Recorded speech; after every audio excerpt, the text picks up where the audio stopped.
मित्रता के गहरे धागों का टूट जाना, वो पीड़ा जो शब्दों से परे होती है, जब वही हाथ जो कभी सहारा थे आज शत्रुता का विष बोने लगे। ये अनुभव अत्यंत विचलित कर देने वाला होता है। मेरे प्रिय श्रोता, एक ऐसा आघात जो आत्मा तक को झकझोर देता है, जब विश्वास की नींव दरकने लगती है और हृदय में एक अनकहा शून्य व्याप्त हो जाता है। ऐसे कठिन समय में जब आपका मन निराशा और क्रोध के भंवर में फंसा हो, तब तथागत गौतम बुद्ध के शाश्वत वचनों में ही आपको वो गहन शांति, वो दिव्य बोध मिलेगा जिसकी इस पल आपको सर्वाधिक आवश्यकता है। वे शब्द जो आपके अंतर्मन को गहराइयों से छूकर इस अप्रत्याशित पीड़ा को एक नई दृष्टि देंगे, उसे समझने और उससे ऊपर उठने का मार्ग दिखाएंगे। एक ऐसा मार्ग जो न केवल आपकी वर्तमान वेदना को शांत करेगा, अपितु आपके संपूर्ण जीवन को एक नई दिशा, एक नई चेतना प्रदान करेगा। नमस्कार दोस्तों, फिर से स्वागत नहीं अभिनंदन है आपका अपने चैनल बुद्धा ब्लेसिंग इंस्पायर में, जहां ज्ञान की ज्योति आपके जीवन के हर अंधेरे कोने को प्रकाशित करने को तत्पर है। एक ऐसा स्थान जहां हम तथागत के उन अद्भुत और परिवर्तनकारी संदेशों को खोजते हैं जो हमें भीतर से जागृत करते हैं और इस क्षण भंगुर संसार की वास्तविक प्रकृति को समझने में हमारी सहायता करते हैं। एक ऐसा मंच जहां हर शब्द आपको स्वयं से, अपनी आंतरिक शांति से और इस ब्रह्मांड के गहरे रहस्यों से जोड़ने का एक माध्यम बनता है, ताकि आप जीवन की हर चुनौती का सामना धैर्य, करुणा और प्रज्ञा के साथ कर सके, ताकि आपके भीतर वो अदम्य शक्ति जागृत हो सके जो आपको हर परिस्थिति में स्थिर और शांत रहने की क्षमता प्रदान करे और आपका जीवन एक प्रेरणा स्रोत बन सके, न केवल आपके लिए बल्कि आपके आसपास के सभी प्राणियों के लिए भी। एक ऐसा जीवन जो प्रेम, शांति और बोध से परिपूर्ण हो। सबसे पहले मेरे प्रिय, मैं आपसे जानना चाहता हूं, आपके हृदय पर इस समय किस भावना का बोझ है? क्या आप पीड़ा में हैं? क्या आप भ्रमित हैं? क्या आपके मन में उस मित्र के प्रति गहरा क्रोध है जिसने आपको आहत किया है? या फिर आप बस इस पूरे घटनाक्रम को समझने में असमर्थ महसूस कर रहे हैं? क्या कोई अनकही वेदना आपकी आत्मा को झुलसा रही है और आपको भीतर ही भीतर खोखला कर रही है? मुझे नीचे टिप्पणी में अवश्य बताएं। आपका ये साझा करना ही उस उपचार की पहली सीढ़ी होगा जो मैं आज आपके साथ बांटना चाहता हूं, क्योंकि जब हम अपनी वेदना को स्वीकार करते हैं और उसे व्यक्त करते हैं, तभी उसके समाधान की दिशा में पहला कदम बढ़ पाता है। तभी उस आंतरिक गांठ को खोलने की प्रक्रिया शुरू होती है जो आपको भीतर से जकड़े हुए है। तभी आप उस अंधेरे से बाहर निकलने का मार्ग देख पाते हैं जो इस समय आपके चारों ओर फैला हुआ प्रतीत होता है। ये केवल एक टिप्पणी नहीं होगी, अपितु ये आपके स्वयं के प्रति, आपकी अपनी आत्मा के प्रति एक ईमानदार अभिव्यक्ति होगी और इस यात्रा की शुरुआत होगी जो आपके जीवन को रूपांतरित कर देगी। ये कोई साधारण वीडियो नहीं है मेरे प्रिय, यह आपके जीवन को बदलने का एक माध्यम है। यह आपकी आत्मा को स्पर्श करने का एक प्रयास है। एक ऐसी यात्रा जहां हम मिलकर उस ज्ञान को खोजेंगे जो आपको इस पीड़ा से मुक्ति दिलाएगा और आपको वास्तविक स्वतंत्रता का अनुभव कराएगा। प्रिय बंधु, जब मित्र शत्रु बन जाए, तब सबसे पहले जो बात हमें गहरे से समझनी होगी वो है इस संसार की अनित्यता का शाश्वत नियम। तथागत ने हमें सिखाया कि इस सृष्टि में कुछ भी स्थिर नहीं है, सब कुछ निरंतर परिवर्तनशील है। हर पल, हर क्षण सब कुछ बदल रहा है। जैसे नदी का जल कभी एक समान नहीं रहता, वैसे ही मनुष्य का स्वभाव, उसके विचार, उसकी भावनाएं और उसके संबंध भी निरंतर बदलते रहते हैं। ये एक ऐसा अटल सत्य है जिसे स्वीकार करना ही हमारी पीड़ा का पहला समाधान है। जब हम ये मान लेते हैं कि लोग, परिस्थितियां और संबंध शाश्वत रहेंगे, तब हम स्वयं को एक भ्रमजाल में फंसा लेते हैं और जब वो भ्रम टूटता है तब हमें अत्यधिक कष्ट होता है, क्योंकि हम उस परिवर्तन को स्वीकार नहीं कर पाते जो प्रकृति का मूल स्वभाव है। हम उस मित्रता को एक स्थायी बंधन मान लेते हैं, एक ऐसी शिला जो कभी नहीं टूटेगी। लेकिन जीवन की धारा में हर शिला घिसती है, टूटती है, अपना रूप बदलती है और कभी कभी तो वो धारा का मार्ग भी बदल देती है। इसलिए जब कोई मित्र दुश्मन बन जाए तो सबसे पहले अपने मन को ये बोध कराओ कि ये परिवर्तन भी प्रकृति का ही एक अंग है। ये अनित्यता का ही एक प्रमाण है। जैसे दिन के बाद रात और रात के बाद दिन आता है, वैसे ही संबंधों में भी उतार चढ़ाव आते हैं। प्रेम के बाद विरक्ति और विरक्ति के बाद पुनः प्रेम भी संभव है। ये कोई व्यक्तिगत अपमान नहीं है, बल्कि ये उस क्षण भंगुरता का ही एक दर्शन है जो इस समस्त अस्तित्व का आधार है। इस सत्य को आत्मसात करना ही पहला कदम है शांति की ओर, क्योंकि जब हम परिवर्तन को स्वीकार कर लेते हैं तब हम उसके प्रति अपने प्रतिरोध को छोड़ देते हैं, और जब प्रतिरोध छूट जाता है तब पीड़ा भी कम होने लगती है। तब हम उस घटना को एक तटस्थ भाव से देख पाते हैं, उसे एक व्यक्तिगत आघात के रूप में नहीं, बल्कि जीवन की एक और सीख के रूप में। ये संसार केवल परिवर्तन का ही खेल नहीं है मेरे प्रिय, ये अनात्मन का भी खेल है।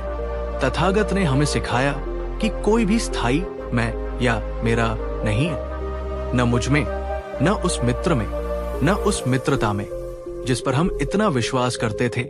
हम अपनी पहचान, अपने अह को इन संबंधों से जोड़ लेते हैं।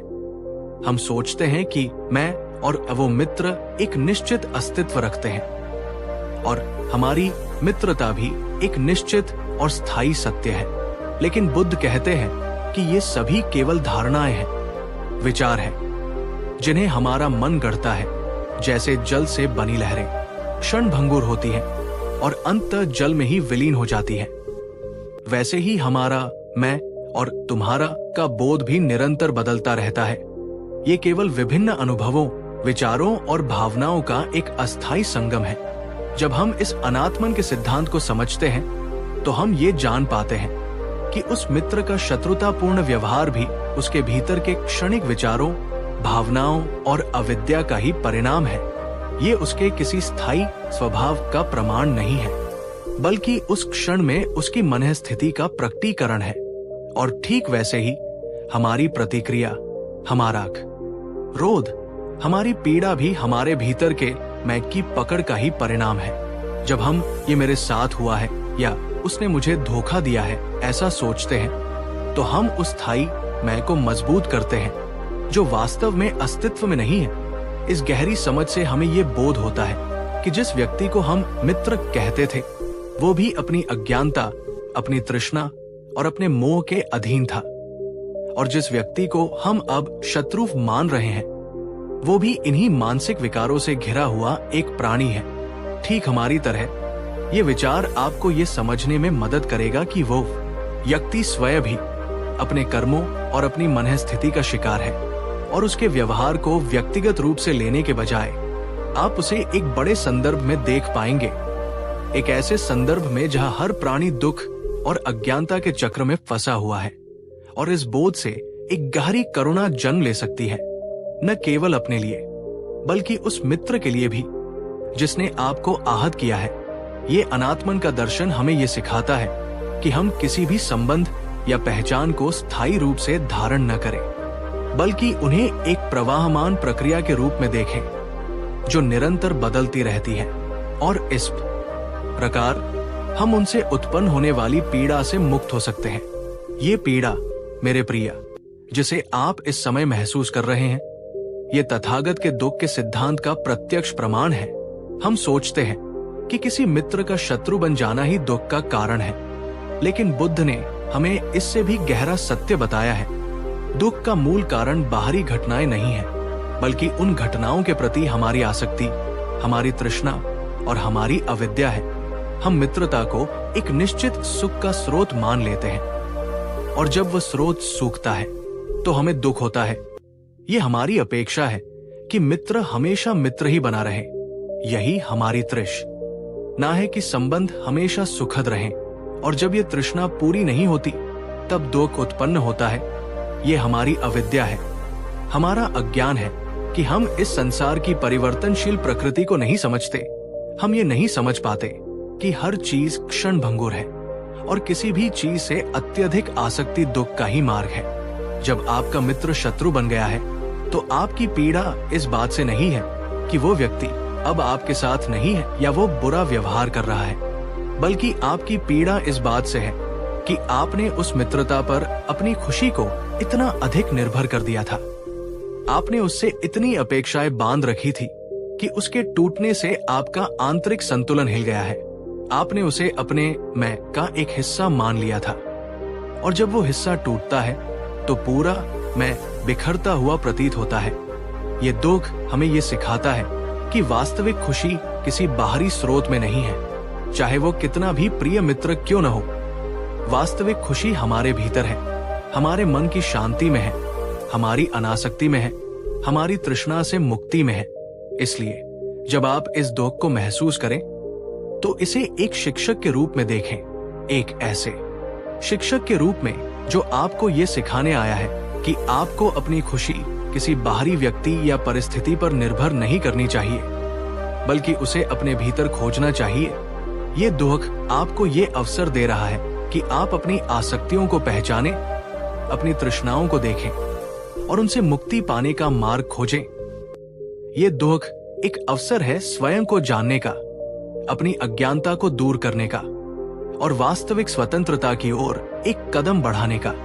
क्योंकि जब तक आप अपनी खुशी के लिए दूसरों पर निर्भर रहेंगे, तब तक आप हमेशा दुख के अधीन रहेंगे। ये दुख आपको सिखा रहा है कि आपकी अपनी आंतरिक शक्ति, आपकी अपनी चेतना ही आपकी सच्ची साथी है और वही आपको हर परिस्थिति में सहारा दे सकती है। इस पीड़ा के बीच भी मेरे प्रिय, हमें मैत्री और करुणा का मार्ग नहीं छोड़ना चाहिए। ये बुद्ध की सबसे महत्वपूर्ण शिक्षाओं में से एक है। जब कोई हमें आहत करता है तो हमारा स्वाभाविक झुकाव क्रोध, घृणा और प्रतिशोध की ओर होता है, लेकिन बुद्ध ने हमें सिखाया कि ये भावनाएं हमें और भी गहरे दुख के चक्र में धकेल देती है। ये हमारे मन को अशांत करती है और हमारी आंतरिक शांति को भंग कर देती है। जब आपका मित्र शत्रु बन जाए, तब ये सबसे कठिन समय होता है मैत्री और करुणा का अभ्यास करने का। लेकिन यही वो समय भी है जब इसकी सबसे अधिक आवश्यकता होती है। मैत्री का अर्थ है सभी प्राणियों के प्रति प्रेमपूर्ण दया का भाव रखना, उनकी भलाई की कामना करना, और करुणा का अर्थ है दूसरों के दुख को समझना और उसे दूर करने की इच्छा रखना, चाहे वे हमें पसंद करते हो या ना करते हो, चाहे वे हमें मित्र समझते हो या शत्रु। ये कोई आसान कार्य नहीं है। मैं जानता हूं आपका मन विरोध करेगा, आपका अहंकार चीखेगा कि उसने मुझे आहत किया है, मैं उस पर करुणा क्यों करूं। लेकिन बुद्ध ने हमें सिखाया कि हम उन भावनाओं के गुलाम न बने, बल्कि उनके ऊपर उठें। जब आप उस मित्र के प्रति करुणा का भाव उत्पन्न करते हैं तो आप वास्तव में अपने आप पर करुणा कर रहे होते हैं, क्योंकि जब आप क्रोध और घृणा को छोड़ते हैं तब आपका मन शांत होता है। तब आप उस मानसिक बोझ से मुक्त होते हैं जो आपको भीतर ही भीतर जला रहा था। उस मित्र ने आपको आहत किया हो सकता है, लेकिन उसके भीतर भी अज्ञानता, दुख और तृष्णा का ही वास है। वो भी अपनी ही मन स्थिति का शिकार है और इस बोझ से एक गहरी करुणा जन्म लेती है। ये करुणा आपको ये समझने में मदद करती है कि वो व्यक्ति भी शायद किसी प्रकार की आंतरिक पीड़ा, किसी प्रकार के भ्रम या असुरक्षा से गुजर रहा होगा, जिसने उसे ऐसा व्यवहार करने के लिए प्रेरित किया। जैसे एक बीमार व्यक्ति हमें गाली दे तो हम उस पर क्रोध नहीं करते, बल्कि उस पर दया करते हैं, क्योंकि वो अपनी बीमारी के कारण कष्ट में है। ठीक वैसे ही जब कोई व्यक्ति अज्ञानता और मानसिक विकारों के कारण ऐसा व्यवहार करता है तो उस पर क्रोध करने के बजाय उस पर करुणा करना ही उचित है। ये करुणा आपके मन को शुद्ध करती है, आपके हृदय को विशाल बनाती है और आपको उस संकीर्ण सोच से बाहर निकालती है जो आपको केवल अपने दुख तक सीमित रखती है। ये मैत्री और करुणा का अभ्यास आपको ये सिखाता है कि आप प्रेम को एक शर्त के साथ न बांधें, बल्कि उसे एक असीमित प्रवाह के रूप में प्रवाहित होने दें।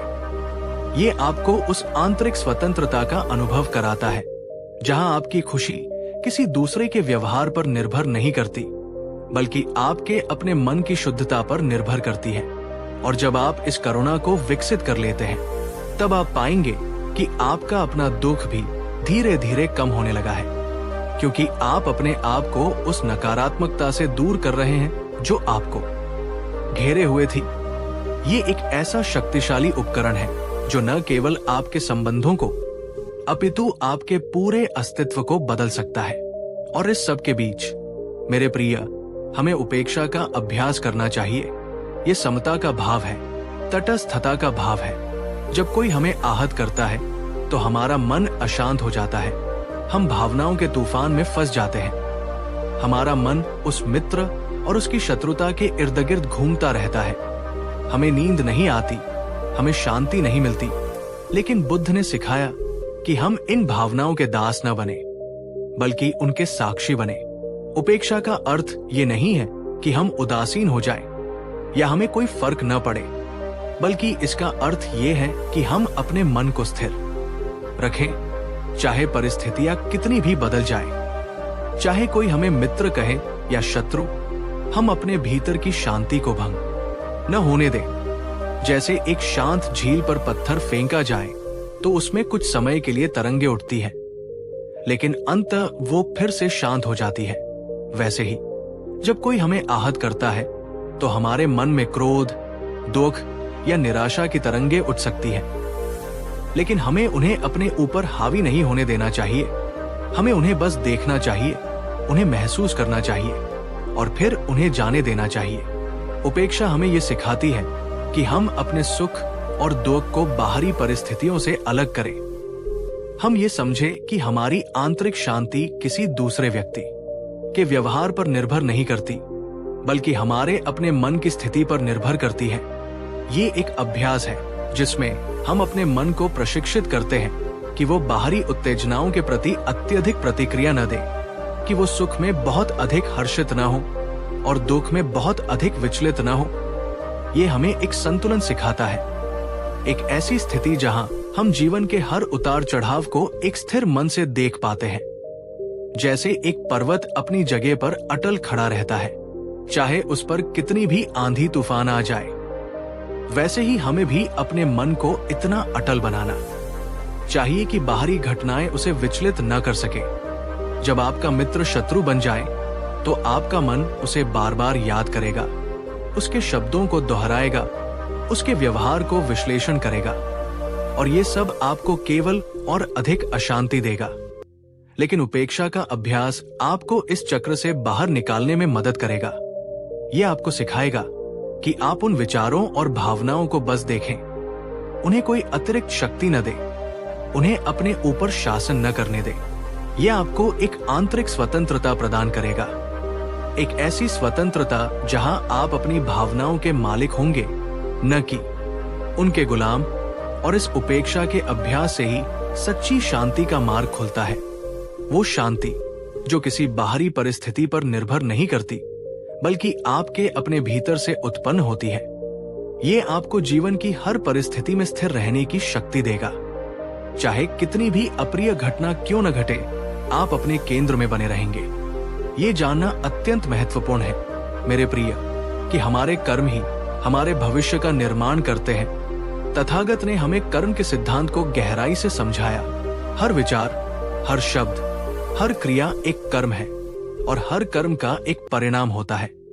जब आपका मित्र शत्रु बन गया है तो ये भी कर्म के जटिल जाल का ही एक हिस्सा है। हो सकता है कि आपके अतीत के कर्मों का फल आज आपको मिल रहा हो, या हो सकता है कि उसके अतीत के कर्मों का फल उसे आज मिल रहा हो, या फिर ये दोनों के कर्मों का एक जटिल संगम हो। लेकिन महत्वपूर्ण बात यह है कि हमें उस कर्म के फल पर अटके नहीं रहना चाहिए, बल्कि अपने वर्तमान कर्मों पर ध्यान केंद्रित करना चाहिए, क्योंकि हमारा वर्तमान कर्म ही हमारे भविष्य को निर्धारित करेगा। यदि आप उस मित्र की शत्रुता के जवाब में क्रोध, घृणा या प्रतिशोध का कर्म करते हैं, तो आप केवल अपने लिए और अधिक नकारात्मक कर्मों का बीज बोएंगे और इसका फल आपको भविष्य में भुगतना पड़ेगा। ये एक ऐसा चक्र है जिससे बुद्ध हमें मुक्त करना चाहते हैं। इसके बजाय यदि आप करुणा, मैत्री और उपेक्षा का अभ्यास करते हुए शांत मन से प्रतिक्रिया करते हैं, तो आप अपने लिए सकारात्मक कर्मों का बीज बोते हैं और इसका फल आपको आंतरिक शांति और स्वतंत्रता के रूप में मिलेगा। ये कर्म का नियम हमें ये सिखाता है कि हम अपनी प्रतिक्रियाओं के प्रति जागरूक रहें। हम ये समझें कि हमारा हर छोटा सा विचार भी एक कर्म है और उसका परिणाम होता है। जब आप ये समझते हैं कि उस मित्र का व्यवहार भी उसके कर्मों का ही परिणाम है, तो आप उसे व्यक्तिगत रूप से लेना बंद कर देते हैं। आप उसे एक बड़े ब्रह्मांडीय न्याय के हिस्से के रूप में देखते हैं और इस बोध से एक गहरी शांति आती है, क्योंकि आप अपने आप को उस कर्म के चक्र से बाहर निकाल लेते हैं जो आपको प्रतिशोध की ओर धकेल रहा था। ये आपको अपनी प्रतिक्रियाओं की जिम्मेदारी लेने की शक्ति देता है। ये आपको सिखाता है कि आप बाहरी परिस्थितियों के गुलाम नहीं हैं, बल्कि आप अपने भीतर के मालिक हैं और आप अपने कर्मों के माध्यम से अपने भविष्य का निर्माण कर सकते हैं। ये आपको ये शक्ति देता है कि आप इस अप्रिय घटना को अपने जीवन में एक सकारात्मक बदलाव के अवसर के रूप में देखें। एक ऐसा अवसर जहां आप अपने भीतर की नकारात्मकता को शुद्ध कर सकते हैं और प्रेम तथा करुणा के मार्ग पर और अधिक दृढ़ता से चल सकते हैं।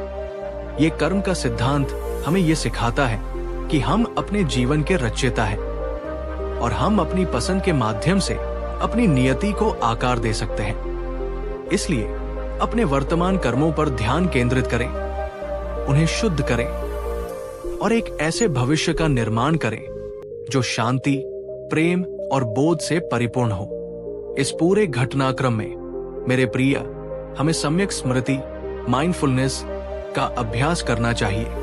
ये बुद्ध के अष्टांगिक मार्ग का एक महत्वपूर्ण अंग है। जब हमारा मन अशांत होता है तो हम अपने विचारों और भावनाओं में बह जाते हैं।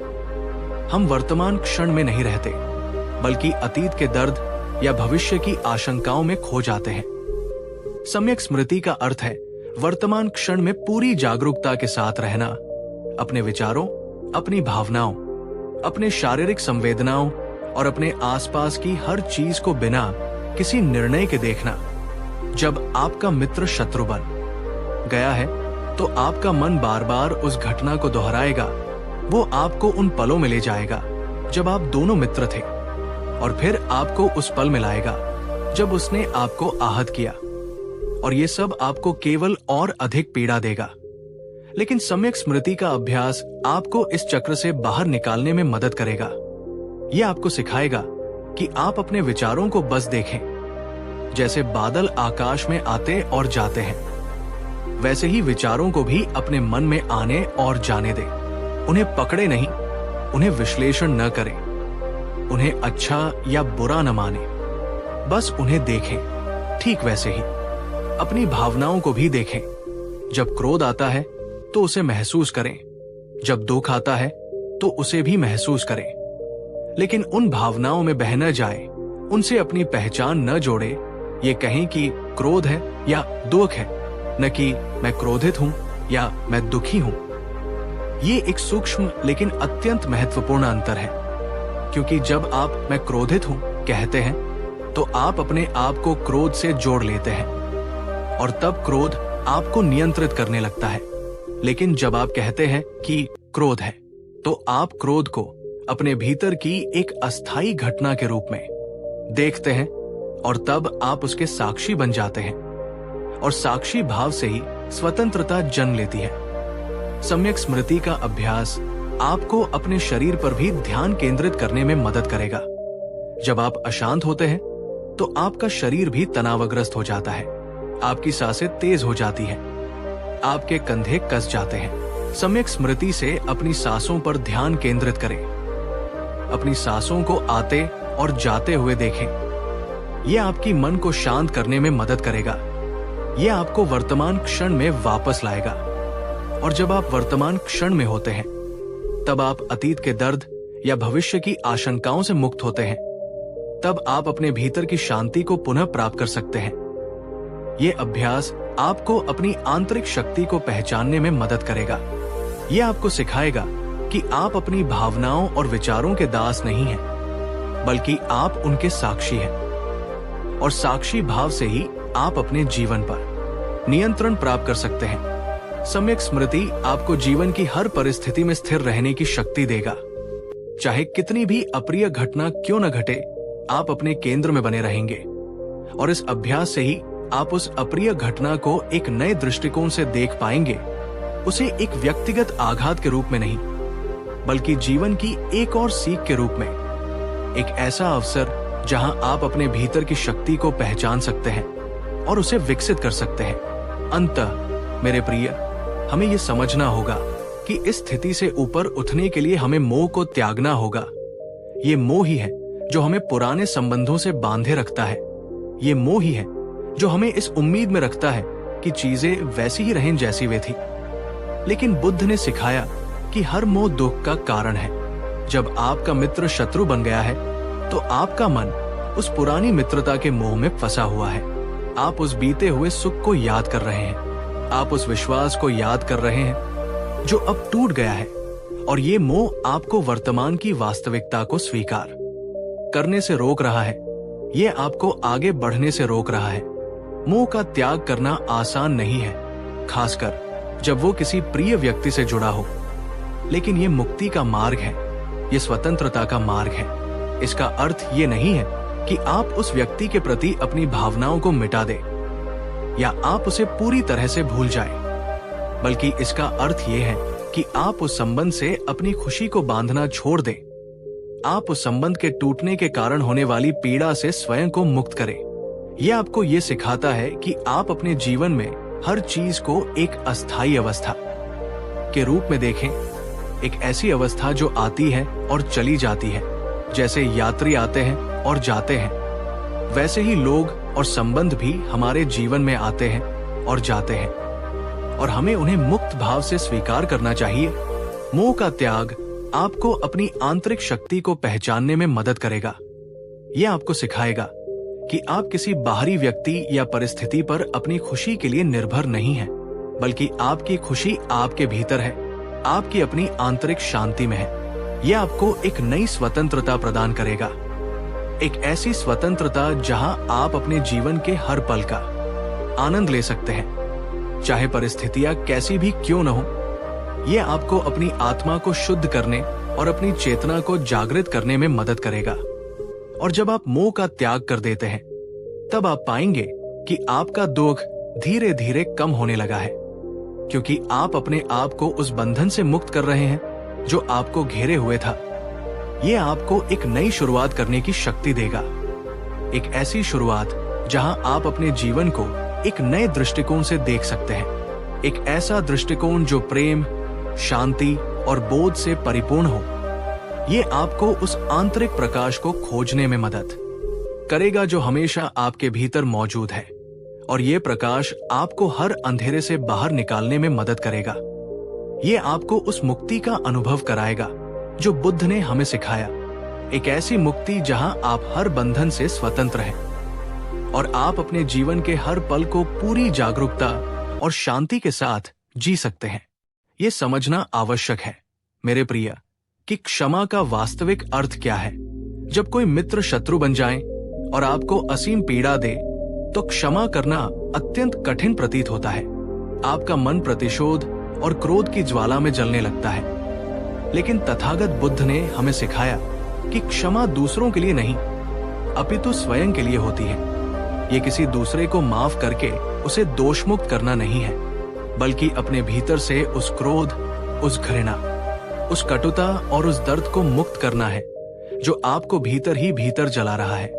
ये आपके मन को उन नकारात्मक भावनाओं के बोझ से मुक्त करने की प्रक्रिया है जो आपको भीतर से खोखला कर रही है।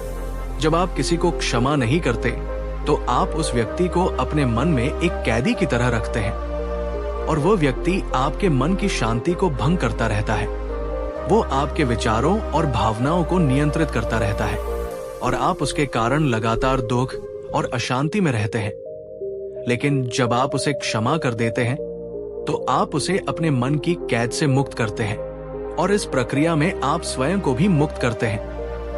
ये एक ऐसा बंधन है जिसे आप स्वयं बनाते हैं, और जब आप क्षमा करते हैं तो आप उस बंधन को तोड़ देते हैं। क्षमा का अर्थ ये नहीं है कि आप उसके व्यवहार को स्वीकार कर लें या उसे सही ठहराएं। इसका अर्थ ये भी नहीं है कि आप उसे फिर से अपने जीवन में शामिल कर ले यदि वो आपके लिए हानिकारक है, बल्कि इसका अर्थ यह है कि आप अपने भीतर से उस नकारात्मक ऊर्जा को निकाल दें जो आपको पकड़े हुए थी।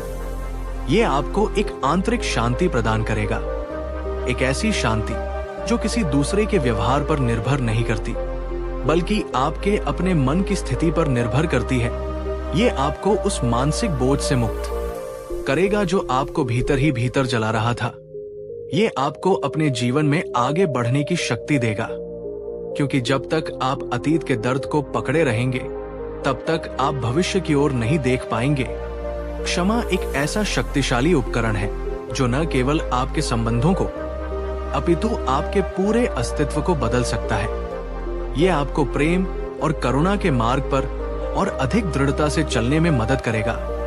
ये आपको अपनी आंतरिक शक्ति को पहचानने में मदद करेगा और आपको उस दुख के चक्र से बाहर निकालेगा जो आपको घेरे हुए था। इसलिए अपने मन को क्षमा के लिए तैयार करें। भले ही ये एक लंबी और कठिन प्रक्रिया हो, लेकिन इसका परिणाम आपके लिए असीमित शांति और स्वतंत्रता होगी। ये क्षमा ही है जो आपको वास्तविक मुक्ति प्रदान करेगी, एक ऐसी मुक्ति जहां आप अपने जीवन के हर पल को पूरी जागरूकता और शांति के साथ जी सकते हैं, बिना किसी कटुता या क्रोध के बोझ के। ये जानना भी अत्यंत महत्वपूर्ण है मेरे प्रिय कि हमें अपनी अपेक्षाओं को त्यागना चाहिए। ये अपेक्षाएं ही हैं जो हमें सबसे अधिक दुख देती है। जब हम किसी से मित्रता करते हैं तो हम उससे कुछ अपेक्षाएं बांध लेते हैं। हम उम्मीद करते हैं कि वो हमेशा हमारा साथ देगा, हमेशा हमारा भला सोचेगा, हमेशा हमारी भावनाओं का सम्मान करेगा। लेकिन बुद्ध ने सिखाया कि हर अपेक्षा दुख का कारण है, क्योंकि ये संसार परिवर्तनशील है और कोई भी व्यक्ति या संबंध हमारी अपेक्षाओं पर हमेशा खरा नहीं उतर सकता। जब आपका मित्र शत्रु बन जाए तो आपकी सबसे बड़ी पीड़ा आपकी अपेक्षाओं के टूटने से होती है। आपने उससे एक निश्चित व्यवहार की उम्मीद की थी और जब उसने उस उम्मीद को तोड़ दिया तो आपको गहरा आघात लगा। ये आघात उस मित्र के व्यवहार से नहीं, बल्कि आपकी अपनी अपेक्षाओं से उत्पन्न हुआ है। क्योंकि जब हम कोई अपेक्षा नहीं करते तो हमें निराशा भी नहीं होती।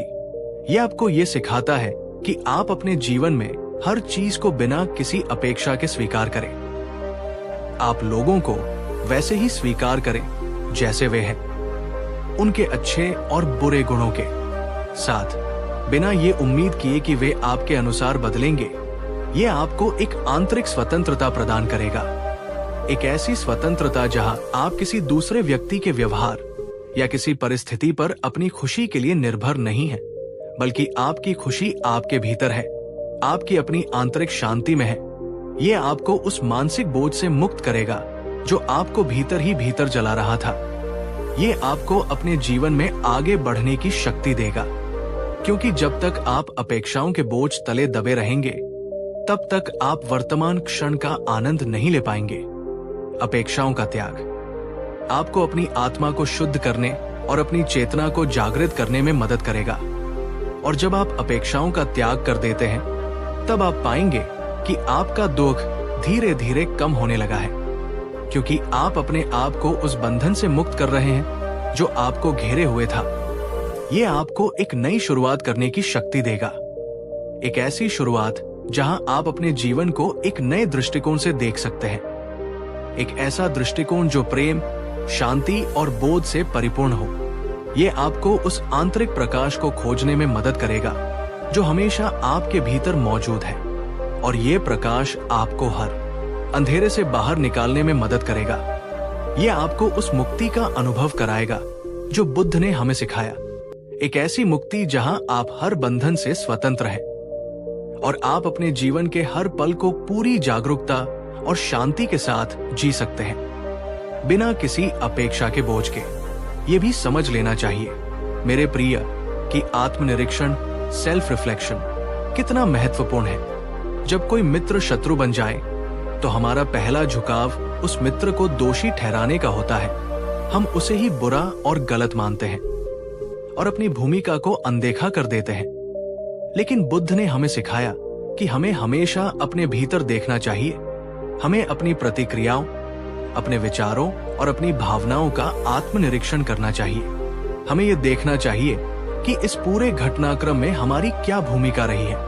क्या हमने अनजाने में कुछ ऐसा किया जिससे ये स्थिति उत्पन्न हुई? क्या हमारी कोई अपेक्षा या आसक्ति थी जिसने इस दुख को बढ़ाया? क्या हमारी प्रतिक्रियाएं उचित थी, या हमने क्रोध या घृणा में बहकर कुछ गलत किया?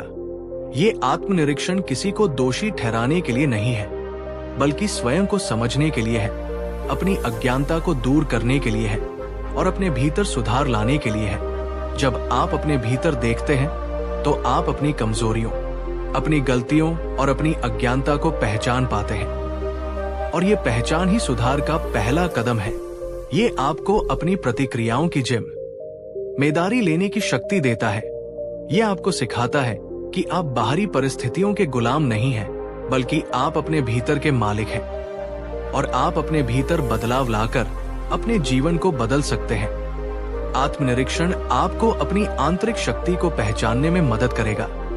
यह आपको सिखाएगा कि आप अपने विचारों और भावनाओं के दास नहीं हैं, बल्कि आप उनके साक्षी हैं, और साक्षी भाव से ही आप अपने जीवन पर नियंत्रण प्राप्त कर सकते हैं। यह आपको एक गहरी समझ प्रदान करेगा कि कैसे आपका मन काम करता है, कैसे आपकी भावनाएं उत्पन्न होती हैं, और कैसे आप उनसे ऊपर उठ सकते हैं। ये आपको उस दुख के चक्र से बाहर निकालने में मदद करेगा जो आपको घेरे हुए था। ये आपको एक नई शुरुआत करने की शक्ति देगा, एक ऐसी शुरुआत जहां आप अपने जीवन को एक नए दृष्टिकोण से देख सकते हैं, एक ऐसा दृष्टिकोण जो प्रेम, शांति और बोध से परिपूर्ण हो। ये आपको उस आंतरिक प्रकाश को खोजने में मदद करेगा जो हमेशा आपके भीतर मौजूद है, और ये प्रकाश आपको हर अंधेरे से बाहर निकालने में मदद करेगा। ये आपको उस मुक्ति का अनुभव कराएगा जो बुद्ध ने हमें सिखाया, एक ऐसी मुक्ति जहां आप हर बंधन से स्वतंत्र हैं और आप अपने जीवन के हर पल को पूरी जागरूकता और शांति के साथ जी सकते हैं, बिना किसी पश्चाताप या भ्रम के बोझ के। ये पथ एक सतत यात्रा है मेरे प्रिय, कोई मंजिल नहीं है जहां पहुंचकर ये ज्ञान समाप्त हो जाता हो। बुद्ध की ये शिक्षाएं जीवन भर के अभ्यास और आत्मशोधन की मांग करती है। हर दिन, हर पल हमें इन सिद्धांतों को अपने जीवन में उतारना होता है। ये कोई तात्कालिक समाधान नहीं है, बल्कि ये आपके संपूर्ण अस्तित्व का रूपांतरण है। इसलिए धैर्य रखें, अपने प्रति दयालु रहें और इस पथ पर निरंतर चलते रहें, क्योंकि प्रत्येक कदम आपको वास्तविक शांति और स्वतंत्रता के करीब ले जाएगा। ये एक ऐसा मार्ग है जो आपको भीतर से मजबूत करेगा, आपको इस क्षण भंगुर संसार की वास्तविक प्रकृति को समझने में मदद करेगा, और आपको उस दुख के चक्र से बाहर निकालेगा जो आपको घेरे हुए है। ये एक ऐसा मार्ग है जो आपको अपने भीतर के बुद्ध को खोजने में मदद करेगा, उस आंतरिक ज्ञान और करुणा को जो हमेशा आपके भीतर मौजूद है। ये एक ऐसा मार्ग है जो आपको अपने जीवन के हर पल को पूरी जागरूकता और शांति के साथ जीने में मदद करेगा। ये एक ऐसा मार्ग है जो आपको अपने जीवन के हर उतार चढ़ाव को एक स्थिर मन से देखने में मदद करेगा, बिना किसी भय या भ्रम के। और ये एक ऐसा मार्ग है जो आपको अपने जीवन में एक गहरा अर्थ और उद्देश्य प्रदान करेगा। इसलिए इस यात्रा पर बने रहें, और आप पाएंगे कि आपके जीवन का हर अनुभव, चाहे वो कितना भी कठिन क्यों न हो, आपको केवल और अधिक ज्ञान और बोध की ओर ले जा रहा है। और इस गहन यात्रा पर मैं आपसे बस इतना ही कहना चाहता हूं कि ये केवल एक वीडियो नहीं है, ये आपके जीवन को बदलने का एक अवसर है, आपके अंदर की उस अदम्य शक्ति को जगाने का एक माध्यम है जो आपको इस दुख और भ्रम से ऊपर उठा सकती है। ये आपके भीतर छिपी शांति और ज्ञान के स्रोत तक पहुंचने का एक प्रवेश द्वार है। और इस यात्रा को सार्थक बनाने के लिए मैं आपसे आग्रह करता हूं कि आप इस वीडियो को एक लाइक अवश्य दें, क्योंकि आपका हर लाइक उस ज्ञान की ज्योति को और भी अधिक लोगों तक पहुंचाने में मदद करेगा जो इस समय पीड़ा में है, जो अपने मार्ग से भटक गए हैं, जो बुद्ध के वचनों में शांति खोज रहे हैं। और यदि आपको ये शिक्षा थोड़ी भी गहराई तक छू पाई है, तो इसे अपने उन मित्रों और परिवारजनों के साथ अवश्य साझा करें जो ऐसे ही कठिन समय से गुजर रहे हों, क्योंकि एक छोटा सा साझा भी किसी के जीवन में एक बड़ा बदलाव ला सकता है। ये केवल एक साझा नहीं होगा, ये करुणा का एक कर्म होगा, एक ऐसा कर्म जो आपको भी आंतरिक संतुष्टि देगा। और यदि आप ऐसे ही गहन ज्ञान और बुद्ध के अद्भुत वचनों से अपने जीवन को निरंतर पोषित करना चाहते हैं, तो हमारे चैनल बुद्धा ब्लेसिंग इंस्पायर को सब्सक्राइब करना न भूलें, क्योंकि यहाँ हर वीडियो आपके आत्मिक विकास की एक नई सीढ़ी होगी, आपके अंतर्मन को प्रकाशित करने का एक नया अवसर होगा। ये केवल एक सदस्यता नहीं होगी, ये स्वयं के प्रति, अपनी आत्मा के प्रति एक प्रतिबद्धता होगी। और सबसे महत्वपूर्ण, नीचे टिप्पणी में नमो बुद्धाय अवश्य लिखें। ये केवल एक शब्द नहीं है, ये उस आंतरिक बुद्ध को नमन है जो आपके और हम सबके भीतर वास करता है। ये शांति, प्रेम और बोध के प्रति आपकी स्वयं की स्वीकारोक्ति है। ये आपके भीतर की उस जागृत चेतना का प्रतीक है जो इस समय इन वचनों को सुन रही है। ये आपके जीवन का एक महत्वपूर्ण मोड़ है मेरे प्रिय, और इस अवसर को व्यर्थ न जाने दें, क्योंकि ये शब्द आपके जीवन को बदलने के लिए है, ये आपकी आत्मा को जागृत करने के लिए है, ये आपको वास्तविक स्वतंत्रता का अनुभव कराने के लिए है। इसलिए पूरी ईमानदारी और श्रद्धा के साथ अपनी इस आत्मिक यात्रा को जारी रखें और जीवन के हर पल में शांति और बोध को प्राप्त करें, क्योंकि आपकी शांति ही इस संसार की शांति है, आपका बोध ही इस संसार का बोध है। पिछले भाग से जारी, जब दोस्त दुश्मन बन जाए, तब हमारा मन अक्सर उस एक घटना या उस व्यक्ति पर ही केंद्रित हो जाता है। हम उसी में उलझकर रह जाते हैं, अपनी सारी ऊर्जा को उस द्वेष और उस पीड़ा में ही व्यय कर देते हैं। लेकिन तथागत बुद्ध हमें सिखाते हैं कि हमें इस सीमित दृष्टिकोण से ऊपर उठना होगा। हमें इस घटना को जीवन के एक बड़े चित्र के हिस्से के रूप में देखना होगा, और इसके लिए हमें दुख की वास्तविक प्रकृति को गहराई से समझना होगा। ये दुख केवल उस मित्रता के टूटने का दुख नहीं है, ये उस अपेक्षा के टूटने का दुख नहीं है, ये उससे भी कहीं गहरा है। ये उस अनित्यता के बोध से उत्पन्न होने वाला दुख है जिसे हमारा मन स्वीकार नहीं करना चाहता। ये उस अनात्मन के दर्शन से उत्पन्न होने वाला दुख है जिसे हमारा अहंकार चुनौती देता है। ये उस आसक्ति और तृष्णा से उत्पन्न होने वाला दुख है जिसे हम अपने जीवन का आधार बना लेते हैं। बुद्ध ने कहा कि जन्म भी दुख है, बुढ़ापा भी दुख है, बीमारी भी दुख है, मृत्यु भी दुख है, अप्रिय से मिलना दुख है, प्रिय से बिछुड़ना दुख है, और जो नहीं चाहते वो मिलना भी दुख है। संक्षेप में उपादान स्कंध ही दुख है।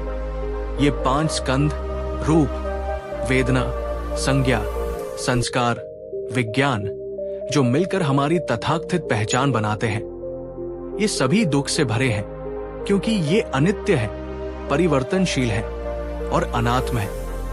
जब हम किसी मित्र से जुड़ते हैं तो हम इन स्कंधों के साथ जुड़ते हैं। हम एक ऐसी पहचान गढ़ते हैं जिसमें वो मित्र भी शामिल होता है, और जब वो पहचान या वो संबंध टूटता है तो हमें दुख होता है, क्योंकि हमारा अहंकार उस परिवर्तन को स्वीकार नहीं कर पाता।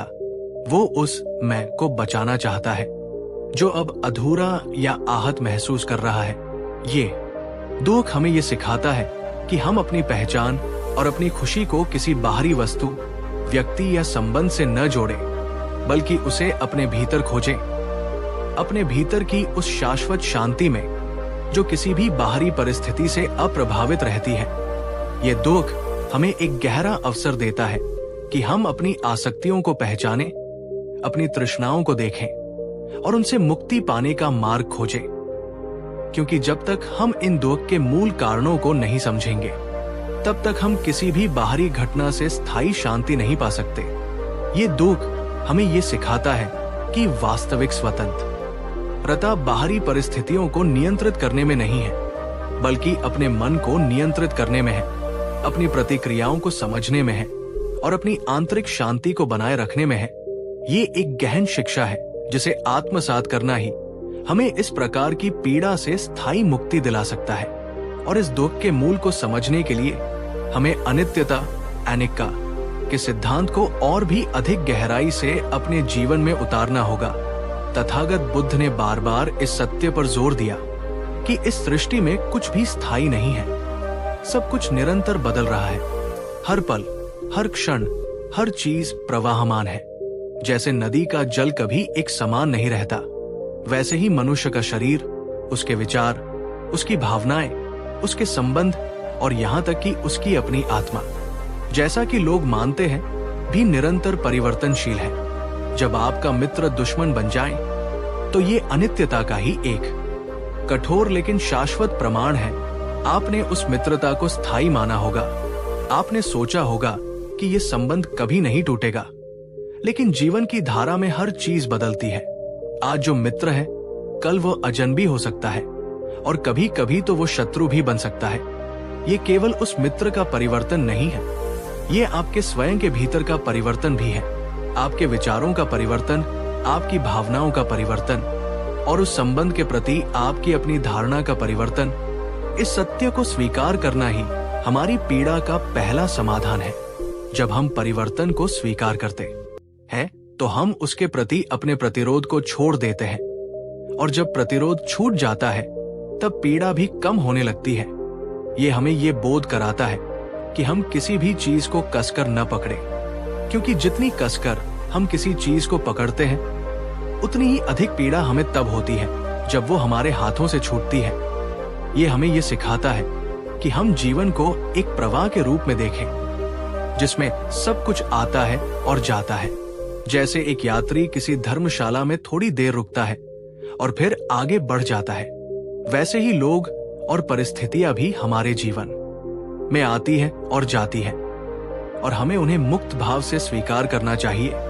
इस अनित्यता का बोध हमें यह भी सिखाता है कि हम अपने दुख को भी स्थायी न माने। ये दुख भी अनित्य है, ये भी बदलेगा, ये भी बीत जाएगा। जैसे खुशी स्थायी नहीं है, वैसे ही दुख भी स्थायी नहीं है।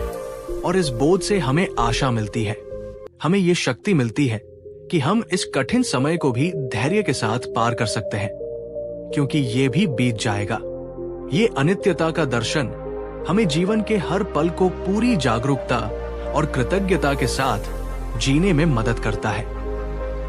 क्योंकि जब हम जानते हैं कि सब कुछ क्षण भंगुर है, तो हम हर पल की कद्र करते हैं, हर पल को पूरी तरह से जीते हैं और किसी भी चीज से अत्यधिक आसक्ति नहीं रखते।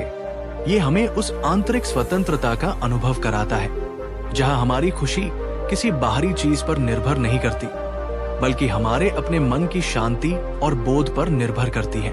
और इस अनित्यता के साथ ही हमें अनात्मन, अनत्ता के सिद्धांत को भी गहराई से समझना होगा।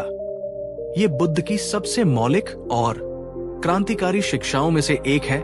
तथागत ने सिखाया कि कोई भी स्थायी, अपरिवर्तनशील मैं या आत्मा अस्तित्व में नहीं है, न मुझ में, न उस मित्र में, न उस मित्रता में जिस पर हम इतना विश्वास करते थे। हम सोचते हैं कि मैं एक स्थायी इकाई हूं और वो मित्र भी एक स्थायी इकाई है और हमारी मित्रता भी एक स्थायी सत्य है। लेकिन बुद्ध कहते हैं कि ये सभी केवल धारणाएं हैं, विचार हैं, जिन्हें हमारा मन गढ़ता है। जैसे जल से बनी लहरें क्षण भंगुर होती हैं और अंततः जल में ही विलीन हो जाती है, वैसे ही हमारा मैं और तुम्हारा का बोध भी निरंतर बदलता रहता है। ये केवल विभिन्न अनुभवों, विचारों, भावनाओं और शारीरिक संवेदनाओं का एक अस्थायी संगम है। जब हम इस अनात्मन के सिद्धांत को समझते हैं तो हम ये जान पाते हैं कि उस मित्र का शत्रुतापूर्ण व्यवहार भी उसके भीतर के क्षणिक विचारों, भावनाओं और अविद्या का ही परिणाम है। ये उसके किसी स्थायी स्वभाव का प्रमाण नहीं है, बल्कि उस क्षण में उसकी मनः स्थिति का प्रकटीकरण है। और ठीक वैसे ही हमारी प्रतिक्रिया, हमारा क्रोध, हमारी पीड़ा भी हमारे भीतर के मैं की पकड़ का ही परिणाम है। जब हम ये मेरे साथ हुआ है या उसने मुझे धोखा दिया है ऐसा सोचते हैं, तो हम उस स्थायी मैं को मजबूत करते हैं जो वास्तव में अस्तित्व में नहीं है। हम अपने अहंकार को पोषण देते हैं और यही अहंकार हमें दुख में बांधे रखता है। इस गहरी समझ से हमें ये बोध होता है कि जिस व्यक्ति को हम मित्र कहते थे वो भी अपनी अज्ञानता, अपनी तृष्णा और अपने मोह के अधीन था, और जिस व्यक्ति को हम अब शत्रु मान रहे हैं वो भी इन्हीं मानसिक विकारों से घिरा हुआ एक प्राणी है, ठीक हमारी तरह। ये विचार आपको ये समझने में मदद करेगा कि वो व्यक्ति स्वयं भी अपने कर्मों और अपनी मनःस्थिति का शिकार है, और उसके व्यवहार को व्यक्तिगत रूप से लेने के बजाय आप उसे एक बड़े संदर्भ में देख पाएंगे, एक ऐसे संदर्भ में जहां हर प्राणी दुख और अज्ञानता के चक्र में फंसा हुआ है, और इस बोध से एक गहरी करुणा जन्म ले सकती है, न केवल अपने लिए बल्कि उस मित्र के लिए भी जिसने आपको आहत किया है।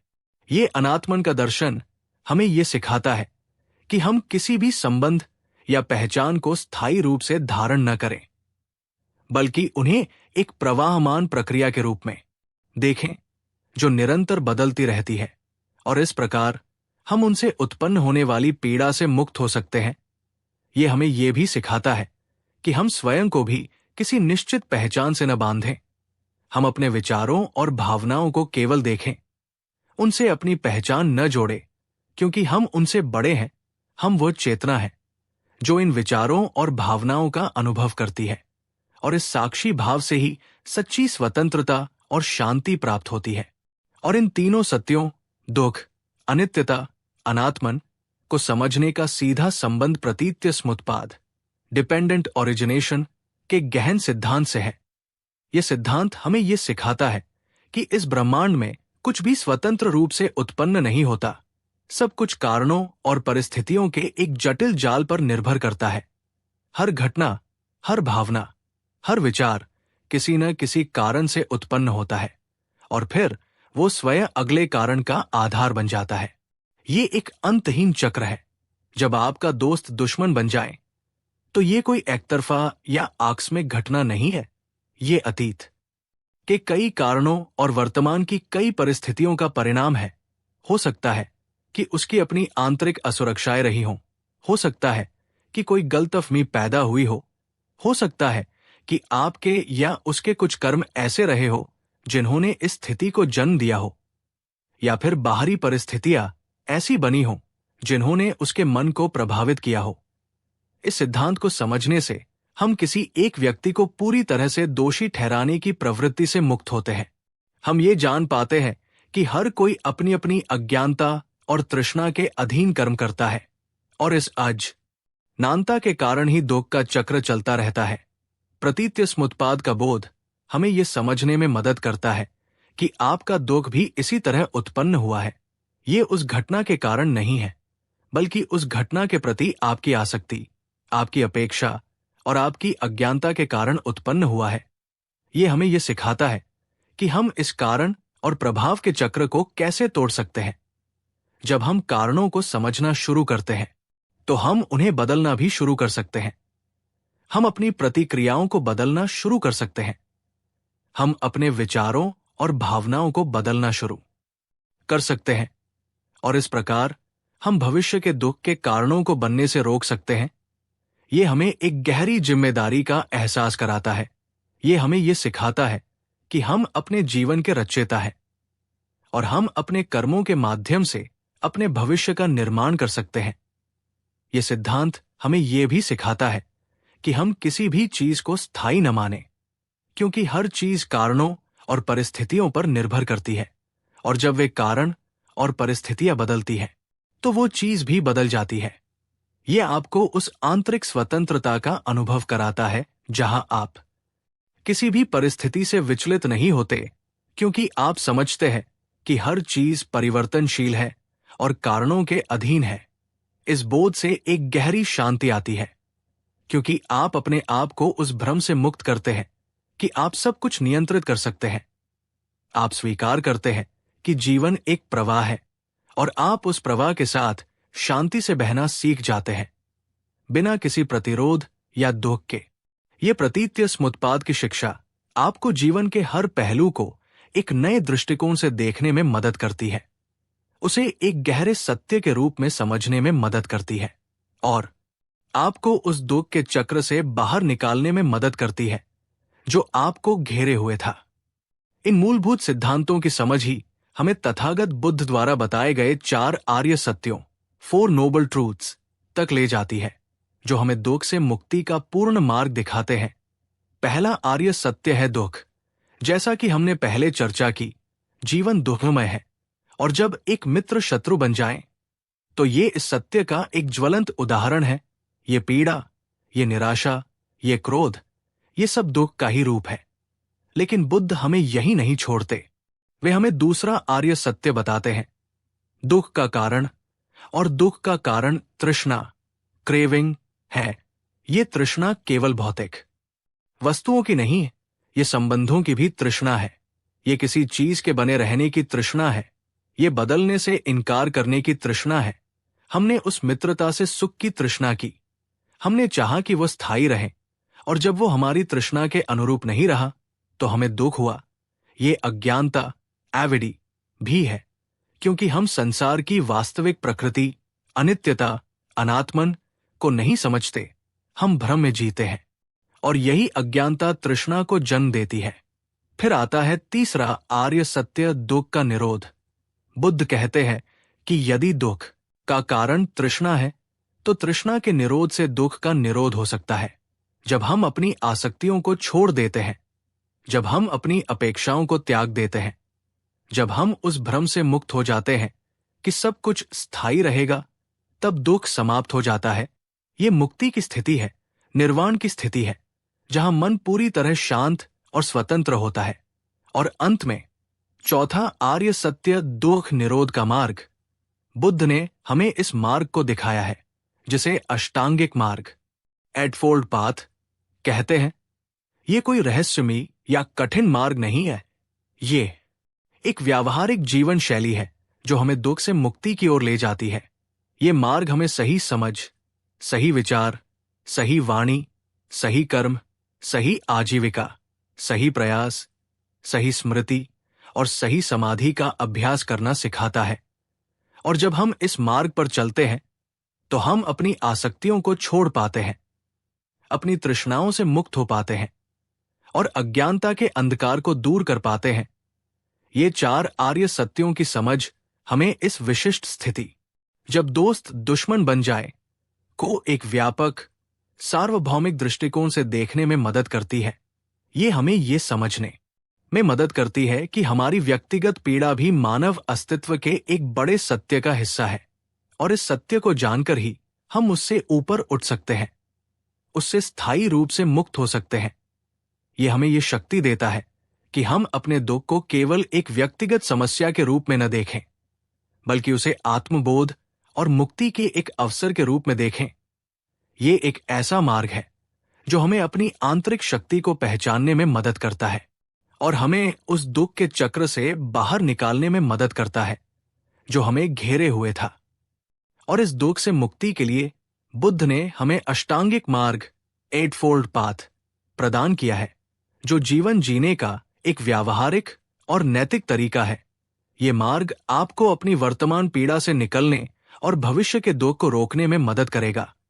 ये कोई अंधविश्वास नहीं, बल्कि स्वयं के अनुभव और बोध पर आधारित एक वैज्ञानिक विधि है। इस मार्ग का पहला अंग है सम्यक दृष्टि, राइट अंडरस्टैंडिंग। इसका अर्थ है 4 आर्य सत्यों को गहराई से समझना, अनित्यता, अनात्मन और दुख के सत्यों को आत्मसात करना। जब आपका दोस्त दुश्मन बन जाए तो सम्यक दृष्टि आपको यह समझने में मदद करती है कि यह घटना अनित्य है, ये व्यक्ति अनात्मन के अधीन है और आपकी पीड़ा आपकी आसक्तियों और अज्ञानता के कारण उत्पन्न हुई है। यह आपको ये बोध कराता है कि ये सब कारणों और परिस्थितियों के एक जटिल जाल का परिणाम है, किसी एक व्यक्ति या घटना का नहीं। ये समझ आपको क्रोध और प्रतिशोध के बजाय करुणा और उपेक्षा की ओर ले जाती है। यह आपको अपनी स्थिति को अधिक स्पष्टता और तटस्थता के साथ देखने में मदद करती है, बिना किसी पूर्वाग्रह या भावनात्मक उलझन के। ये आपकी आंतरिक दृष्टि को खोलता है ताकि आप वास्तविकता को वैसे ही देख सकें जैसी वो है, न कि जैसी आप उसे देखना चाहते हैं। ये अज्ञानता के अंधकार को दूर करने का पहला कदम है और प्रज्ञा, विजडम के उदय का आधार है। दूसरा अंग है सम्यक संकल्प, राइट थॉट। इसका अर्थ है अपने विचारों को शुद्ध करना, ऐसे विचार उत्पन्न करना जो प्रेम, करुणा और अहिंसा से भरे हों। जब आपका दोस्त दुश्मन बन गया हो तो आपका मन स्वाभाविक रूप से घृणा, प्रतिशोध और नकारात्मक विचारों से भर सकता है। लेकिन सम्यक संकल्प आपको इन विचारों को पहचानने और उन्हें सकारात्मक विचारों में बदलने का अभ्यास कराता है। यह आपको यह सिखाता है कि आप उस व्यक्ति के प्रति मैत्री, लविंग काइंडनेस और करुणा, कंपैशन के विचार उत्पन्न करें। भले ही उसने आपको कितना भी आहत क्यों न किया हो, यह कोई आसान कार्य नहीं है, लेकिन यह आपके अपने मन की शांति के लिए अत्यंत आवश्यक है, क्योंकि क्रोध और घृणा दूसरों से अधिक हमें स्वयं को ही जलाती है। यह विचार कि काश वह सुखी हो, काश वह दुख से मुक्त हो, न केवल उसके लिए बल्कि आपके लिए भी कल्याणकारी है। यह आपके मन को नकारात्मकता के बोझ से मुक्त करता है और आपको आंतरिक स्वतंत्रता प्रदान करता है। यह आपके भीतर के उस प्रेम और करुणा को जागृत करता है जो हर प्राणी में निहित है और जो आपको इस कठिन परिस्थिति से ऊपर उठने में मदद करेगा। तीसरा अंग है सम्यक वाणी, राइट स्पीच।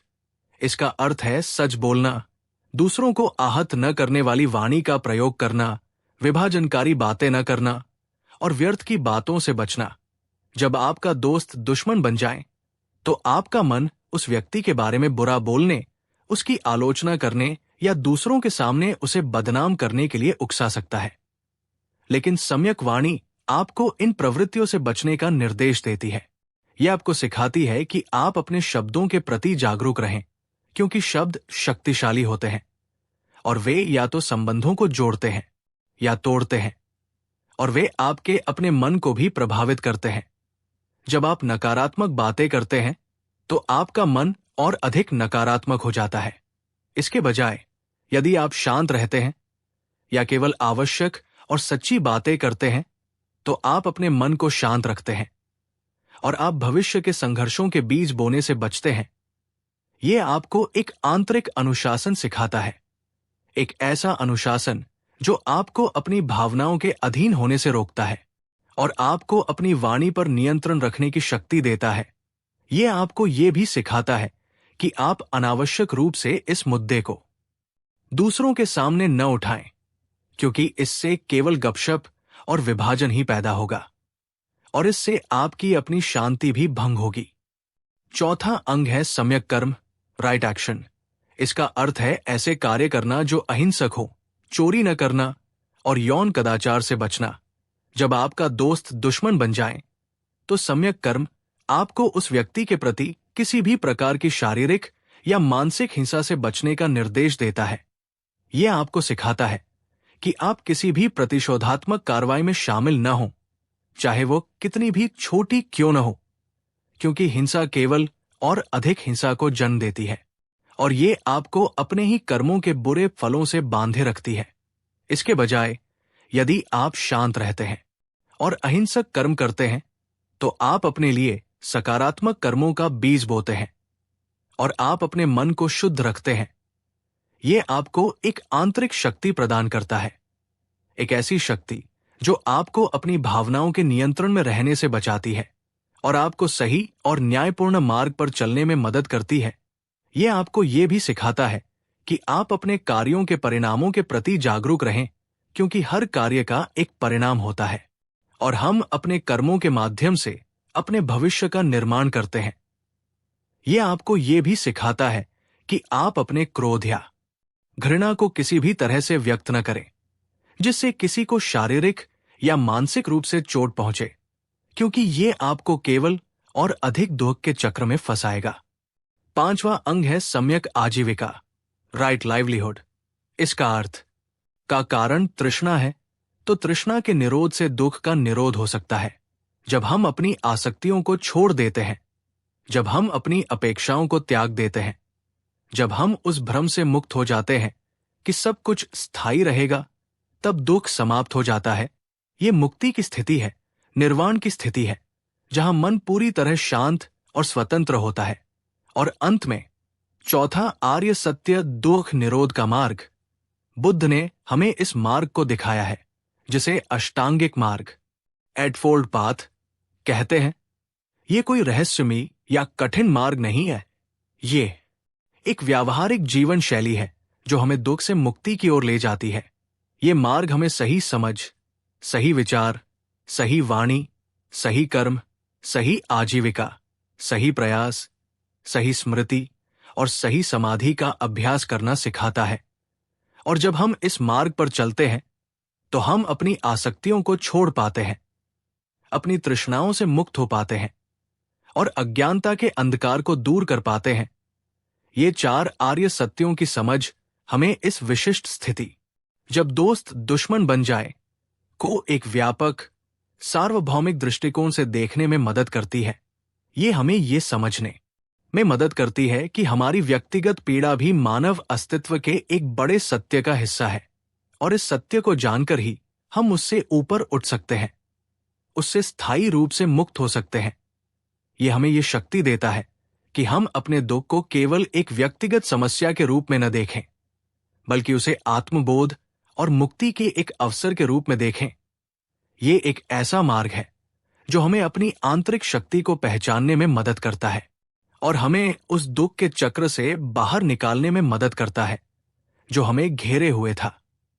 और इस दुख से मुक्ति के लिए बुद्ध ने हमें अष्टांगिक मार्ग, एटफोल्ड पाथ प्रदान किया है, जो जीवन जीने का एक व्यावहारिक और नैतिक तरीका है। ये मार्ग आपको अपनी वर्तमान पीड़ा से निकलने और भविष्य के दुख को रोकने में मदद करेगा। ये कोई अंधविश्वास नहीं, बल्कि स्वयं के अनुभव और बोध पर आधारित एक वैज्ञानिक विधि है। इस मार्ग का पहला अंग है सम्यक दृष्टि, राइट अंडरस्टैंडिंग। इसका अर्थ है 4 आर्य सत्यों को गहराई से समझना, अनित्यता, अनात्मन और दुख के सत्यों को आत्मसात करना। जब आपका दोस्त दुश्मन बन जाए तो सम्यक दृष्टि आपको यह समझने में मदद करती है कि यह घटना अनित्य है, ये व्यक्ति अनात्मन के अधीन है और आपकी पीड़ा आपकी आसक्तियों और अज्ञानता के कारण उत्पन्न हुई है। यह आपको ये बोध कराता है कि ये सब कारणों और परिस्थितियों के एक जटिल जाल का परिणाम है, किसी एक व्यक्ति या घटना का नहीं। ये समझ आपको क्रोध और प्रतिशोध के बजाय करुणा और उपेक्षा की ओर ले जाती है। यह आपको अपनी स्थिति को अधिक स्पष्टता और तटस्थता के साथ देखने में मदद करती है, बिना किसी पूर्वाग्रह या भावनात्मक उलझन के। ये आपकी आंतरिक दृष्टि को खोलता है ताकि आप वास्तविकता को वैसे ही देख सकें जैसी वो है, न कि जैसी आप उसे देखना चाहते हैं। ये अज्ञानता के अंधकार को दूर करने का पहला कदम है और प्रज्ञा, विजडम के उदय का आधार है। दूसरा अंग है सम्यक संकल्प, राइट थॉट। इसका अर्थ है अपने विचारों को शुद्ध करना, ऐसे विचार उत्पन्न करना जो प्रेम, करुणा और अहिंसा से भरे हों। जब आपका दोस्त दुश्मन बन गया हो तो आपका मन स्वाभाविक रूप से घृणा, प्रतिशोध और नकारात्मक विचारों से भर सकता है। लेकिन सम्यक संकल्प आपको इन विचारों को पहचानने और उन्हें सकारात्मक विचारों में बदलने का अभ्यास कराता है। यह आपको यह सिखाता है कि आप उस व्यक्ति के प्रति मैत्री, लविंग काइंडनेस और करुणा, कंपैशन के विचार उत्पन्न करें, भले ही उसने आपको कितना भी आहत क्यों न किया हो। यह कोई आसान कार्य नहीं है, लेकिन यह आपके अपने मन की शांति के लिए अत्यंत आवश्यक है, क्योंकि क्रोध और घृणा दूसरों से अधिक हमें स्वयं को ही जलाती है। यह विचार कि काश वह सुखी हो, काश वह दुख से मुक्त हो, न केवल उसके लिए बल्कि आपके लिए भी कल्याणकारी है। यह आपके मन को नकारात्मकता के बोझ से मुक्त करता है और आपको आंतरिक स्वतंत्रता प्रदान करता है। यह आपके भीतर के उस प्रेम और करुणा को जागृत करता है जो हर प्राणी में निहित है और जो आपको इस कठिन परिस्थिति से ऊपर उठने में मदद करेगा। तीसरा अंग है सम्यक वाणी, राइट स्पीच। इसका अर्थ है सच बोलना, दूसरों को आहत न करने वाली वाणी का प्रयोग करना, विभाजनकारी बातें न करना और व्यर्थ की बातों से बचना। जब आपका दोस्त दुश्मन बन जाए तो आपका मन उस व्यक्ति के बारे में बुरा बोलने, उसकी आलोचना करने या दूसरों के सामने उसे बदनाम करने के लिए उकसा सकता है। लेकिन सम्यक वाणी आपको इन प्रवृत्तियों से बचने का निर्देश देती है। यह आपको सिखाती है कि आप अपने शब्दों के प्रति जागरूक रहें, क्योंकि शब्द शक्तिशाली होते हैं और वे या तो संबंधों को जोड़ते हैं या तोड़ते हैं, और वे आपके अपने मन को भी प्रभावित करते हैं। जब आप नकारात्मक बातें करते हैं तो आपका मन और अधिक नकारात्मक हो जाता है। इसके बजाय यदि आप शांत रहते हैं या केवल आवश्यक और सच्ची बातें करते हैं तो आप अपने मन को शांत रखते हैं और आप भविष्य के संघर्षों के बीज बोने से बचते हैं। यह आपको एक आंतरिक अनुशासन सिखाता है, एक ऐसा अनुशासन जो आपको अपनी भावनाओं के अधीन होने से रोकता है और आपको अपनी वाणी पर नियंत्रण रखने की शक्ति देता है। यह आपको यह भी सिखाता है कि आप अनावश्यक रूप से इस मुद्दे को दूसरों के सामने न उठाएं, क्योंकि इससे केवल गपशप और विभाजन ही पैदा होगा और इससे आपकी अपनी शांति भी भंग होगी। चौथा अंग है सम्यक कर्म, राइट एक्शन। इसका अर्थ है ऐसे कार्य करना जो अहिंसक हो, चोरी न करना और यौन कदाचार से बचना। जब आपका दोस्त दुश्मन बन जाए तो सम्यक कर्म आपको उस व्यक्ति के प्रति किसी भी प्रकार की शारीरिक या मानसिक हिंसा से बचने का निर्देश देता है। यह आपको सिखाता है कि आप किसी भी प्रतिशोधात्मक कार्रवाई में शामिल न हो, चाहे वो कितनी भी छोटी क्यों न हो, क्योंकि हिंसा केवल और अधिक हिंसा को जन्म देती है और ये आपको अपने ही कर्मों के बुरे फलों से बांधे रखती है। इसके बजाय यदि आप शांत रहते हैं और अहिंसक कर्म करते हैं तो आप अपने लिए सकारात्मक कर्मों का बीज बोते हैं और आप अपने मन को शुद्ध रखते हैं। यह आपको एक आंतरिक शक्ति प्रदान करता है, एक ऐसी शक्ति जो आपको अपनी भावनाओं के नियंत्रण में रहने से बचाती है और आपको सही और न्यायपूर्ण मार्ग पर चलने में मदद करती है। यह आपको यह भी सिखाता है कि आप अपने कार्यों के परिणामों के प्रति जागरूक रहें, क्योंकि हर कार्य का एक परिणाम होता है और हम अपने कर्मों के माध्यम से अपने भविष्य का निर्माण करते हैं। यह आपको यह भी सिखाता है कि आप अपने क्रोध या घृणा को किसी भी तरह से व्यक्त न करें जिससे किसी को शारीरिक या मानसिक रूप से चोट पहुंचे, क्योंकि यह आपको केवल और अधिक दुख के चक्र में फंसाएगा। पांचवा अंग है सम्यक आजीविका, राइट लाइवलीहुड। इसका अर्थ है ऐसा काम करना जो दूसरों को या स्वयं को नुकसान न पहुंचाए, हिंसा, धोखाधड़ी या शोषण से मुक्त आजीविका कमाना। जब आपका दोस्त दुश्मन बन जाए तो सम्यक आजीविका सीधे तौर पर लागू नहीं होती, लेकिन ये आपको अपने जीवन के हर पहलू में नैतिक और सिद्धांतवादी बने रहने की याद दिलाती है। यह आपको सिखाती है कि आप अपनी ईमानदारी और अपनी नैतिकता को किसी भी परिस्थिति में न छोड़े, भले ही कोई और आपको नुकसान पहुंचाने की कोशिश करे। यह आपको अपने मूल्यों के प्रति दृढ़ रहने की शक्ति देता है और आपको ये याद दिलाता है कि आपकी आंतरिक शांति और आपका नैतिक चरित्र किसी भी बाहरी घटना से अधिक मूल्यवान है। यह आपको ये भी सिखाता है कि आप अपनी आजीविका कमाने के लिए किसी भी अनैतिक साधन का सहारा न लें, भले ही परिस्थितियां कितनी भी कठिन क्यों न हो, क्योंकि अनैतिक कर्म आपको केवल और अधिक दुख और अशांति की ओर ले जाएंगे। यह आपको अपने जीवन को एक पवित्र और सार्थक तरीके से जीने में मदद करता है, एक ऐसा जीवन जो प्रेम, करुणा और ज्ञान से परिपूर्ण हो। छठा अंग है सम्यक प्रयास, राइट एफर्ट। इसका अर्थ है अकुशल, अनहोलसम मानसिक अवस्थाओं को उत्पन्न होने से रोकना और उत्पन्न हुई अकुशल अवस्थाओं को त्यागना तथा कुशल, होलसम मानसिक अवस्थाओं को उत्पन्न करना और उत्पन्न हुई कुशल अवस्थाओं को बनाए रखना। जब आपका दोस्त दुश्मन बन जाए तो आपका मन नकारात्मकता, क्रोध, घृणा और निराशा से भर सकता है। सम्यक प्रयास आपको इन अकुशल मानसिक अवस्थाओं को पहचानने और उन्हें दूर करने के लिए सक्रिय रूप से प्रयास करने का निर्देश देता है। यह आपको ये सिखाता है कि आप अपनी नकारात्मक भावनाओं को निष्क्रिय रूप से स्वीकार न करें, बल्कि उन्हें बदलने के लिए प्रयास करें। यह आपको मैत्री, करुणा, उपेक्षा और शांति जैसी कुशल मानसिक अवस्थाओं को विकसित करने के लिए भी प्रयास करने का निर्देश देता है। ये एक सतत अभ्यास है जिसमें आपको अपने मन पर लगातार काम करना होता है। ये आपको अपनी आंतरिक शक्ति को पहचानने में मदद करेगा। ये आपको सिखाएगा कि आप अपनी भावनाओं के दास नहीं हैं, बल्कि आप उनके मालिक हैं और आप अपने प्रयासों से अपने मन की स्थिति को बदल सकते हैं। ये आपको अपनी नकारात्मकता से बाहर निकलने और अपने भीतर सकारात्मकता और शांति लाने में मदद करेगा। ये आपको उस दुख के चक्र से बाहर निकालने में मदद करेगा जो आपको घेरे हुए था, और आपको एक नई शुरुआत करने की शक्ति देगा। एक ऐसी शुरुआत जहां आप अपने जीवन को एक नए दृष्टिकोण से देख सकते हैं। 7वां अंग है सम्यक स्मृति, राइट माइंडफुलनेस। जैसा कि हमने पहले भी चर्चा की, ये वर्तमान क्षण में पूरी जागरूकता के साथ रहना है। अपने विचारों, अपनी भावनाओं, अपने शारीरिक संवेदनाओं और अपने आसपास की हर चीज को बिना किसी निर्णय के देखना। जब आपका दोस्त दुश्मन बन जाए तो सम्यक स्मृति आपको अपने मन को अतीत के दर्द या भविष्य की आशंकाओं में भटकने से रोकने में मदद करती है।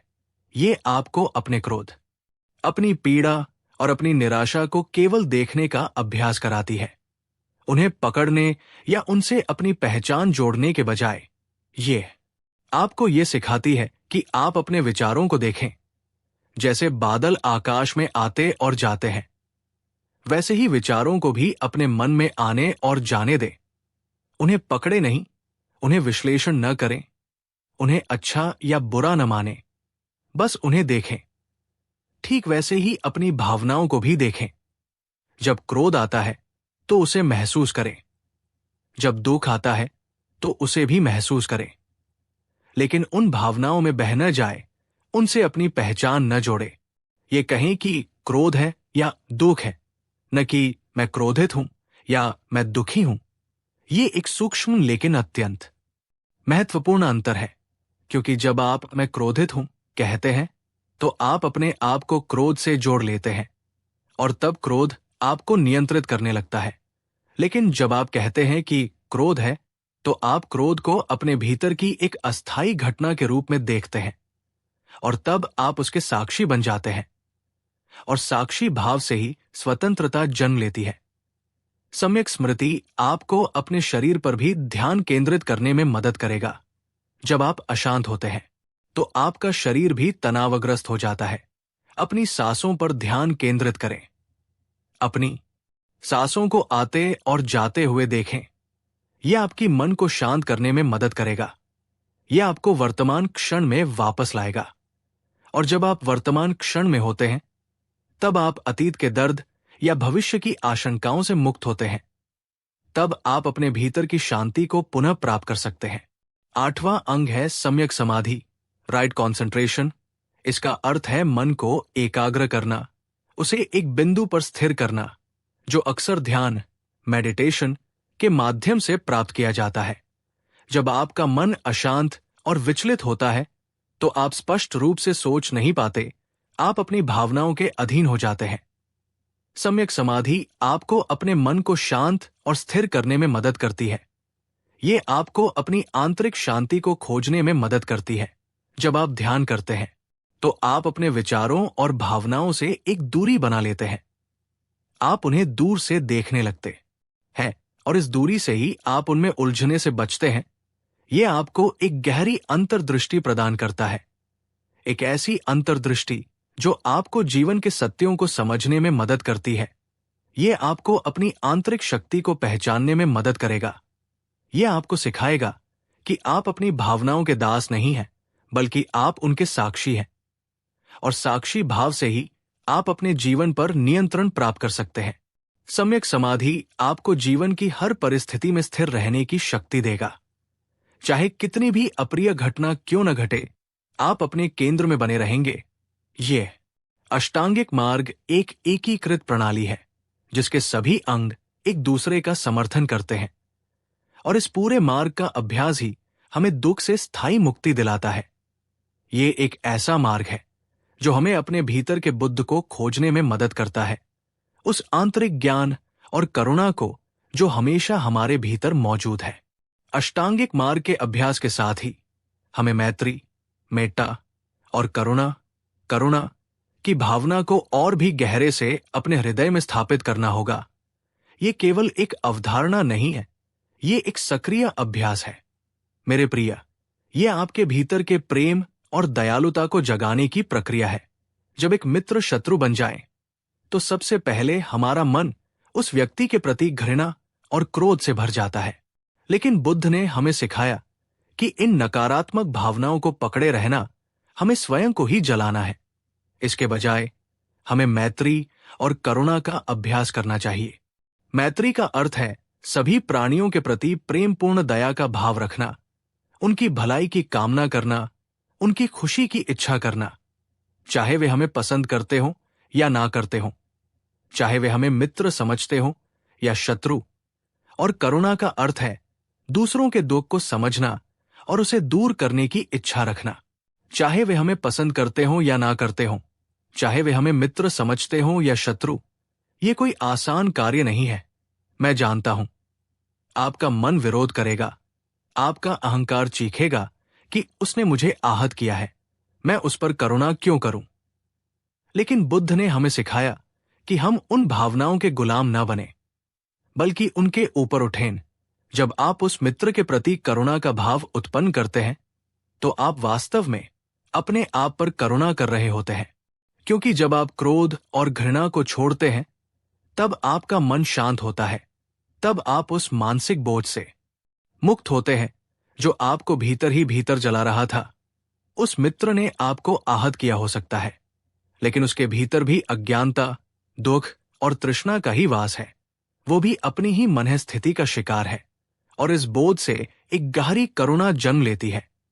ये करुणा आपको ये समझने में मदद करती है कि वो व्यक्ति भी शायद किसी प्रकार की आंतरिक पीड़ा, किसी प्रकार के भ्रम या असुरक्षा से गुजर रहा होगा, जिसने उसे ऐसा व्यवहार करने के लिए प्रेरित किया।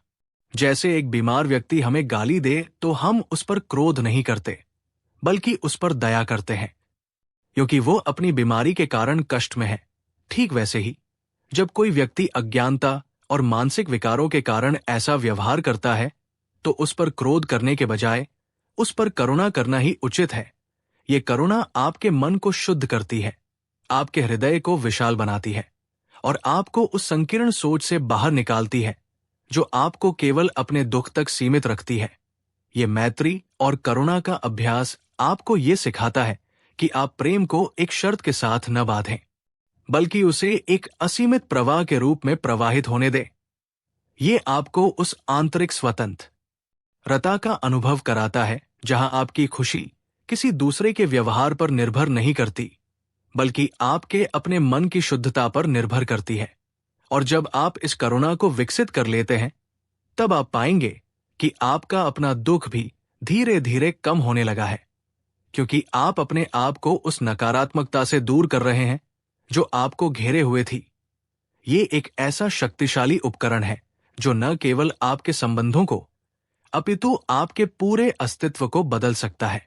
ये आपको आंतरिक शांति और असीमित प्रेम का अनुभव कराएगा।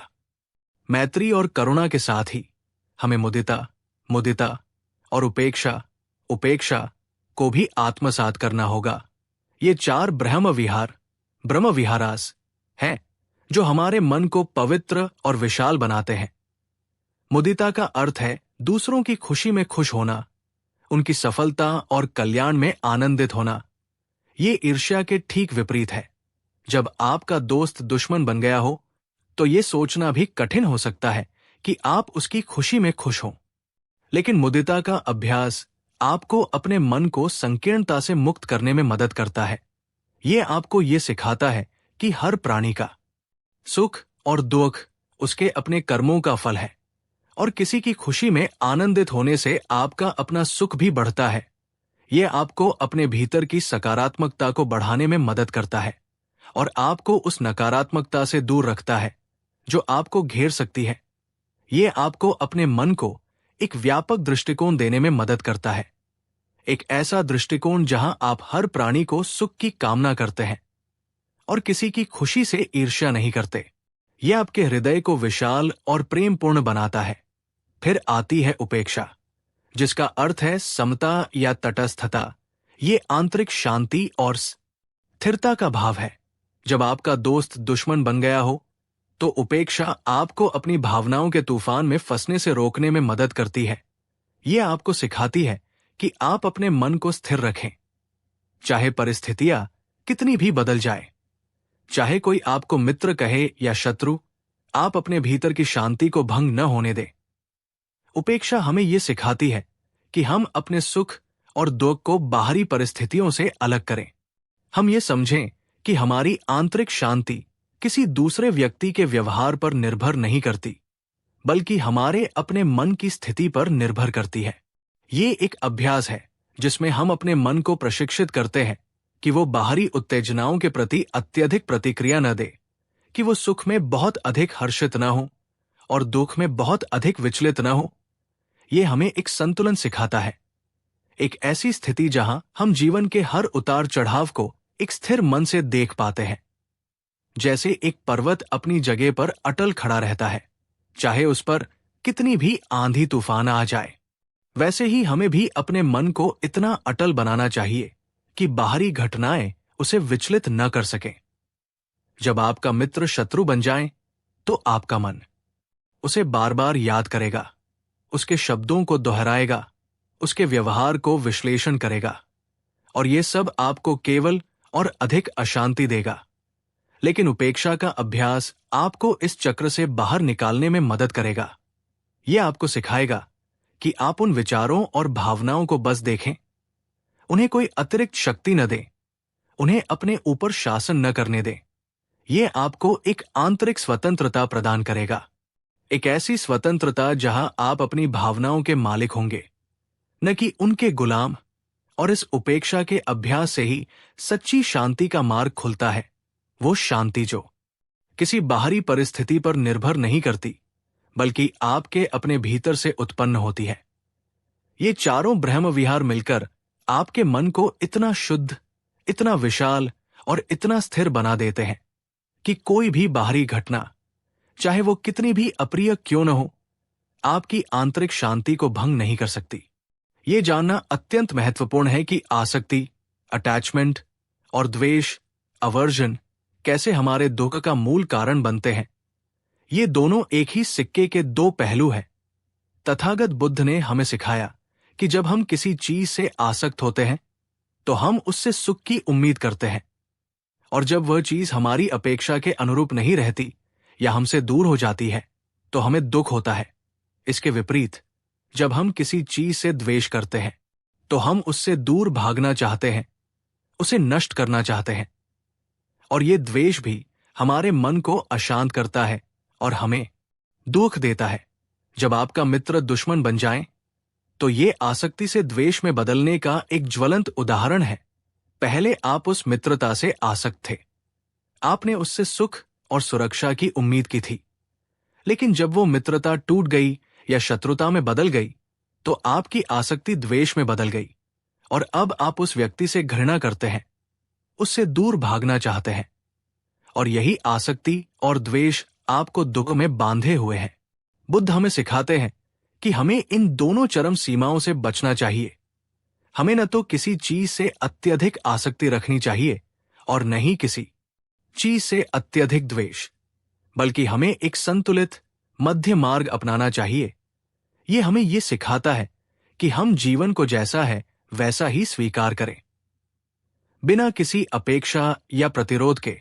जब आप आसक्ति को छोड़ते हैं, तो आप ये स्वीकार करते हैं कि सब कुछ अनित्य है, सब कुछ परिवर्तनशील है, और आप किसी भी चीज को कसकर नहीं पकड़ते।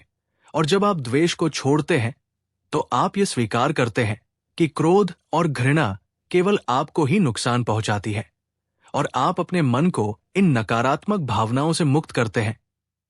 यह आपको एक गहरी आंतरिक स्वतंत्रता प्रदान करेगा, एक ऐसी स्वतंत्रता जहां आप अपनी भावनाओं के गुलाम नहीं हैं, बल्कि आप उनके मालिक हैं, और आप अपने मन को शांत और स्थिर रख सकते हैं।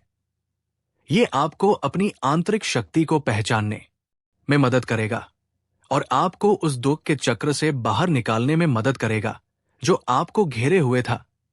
यह आपको प्रेम, करुणा और बोध के मार्ग पर और अधिक दृढ़ता से चलने में मदद करेगा, और आपको वास्तविक शांति और स्वतंत्रता का अनुभव कराएगा।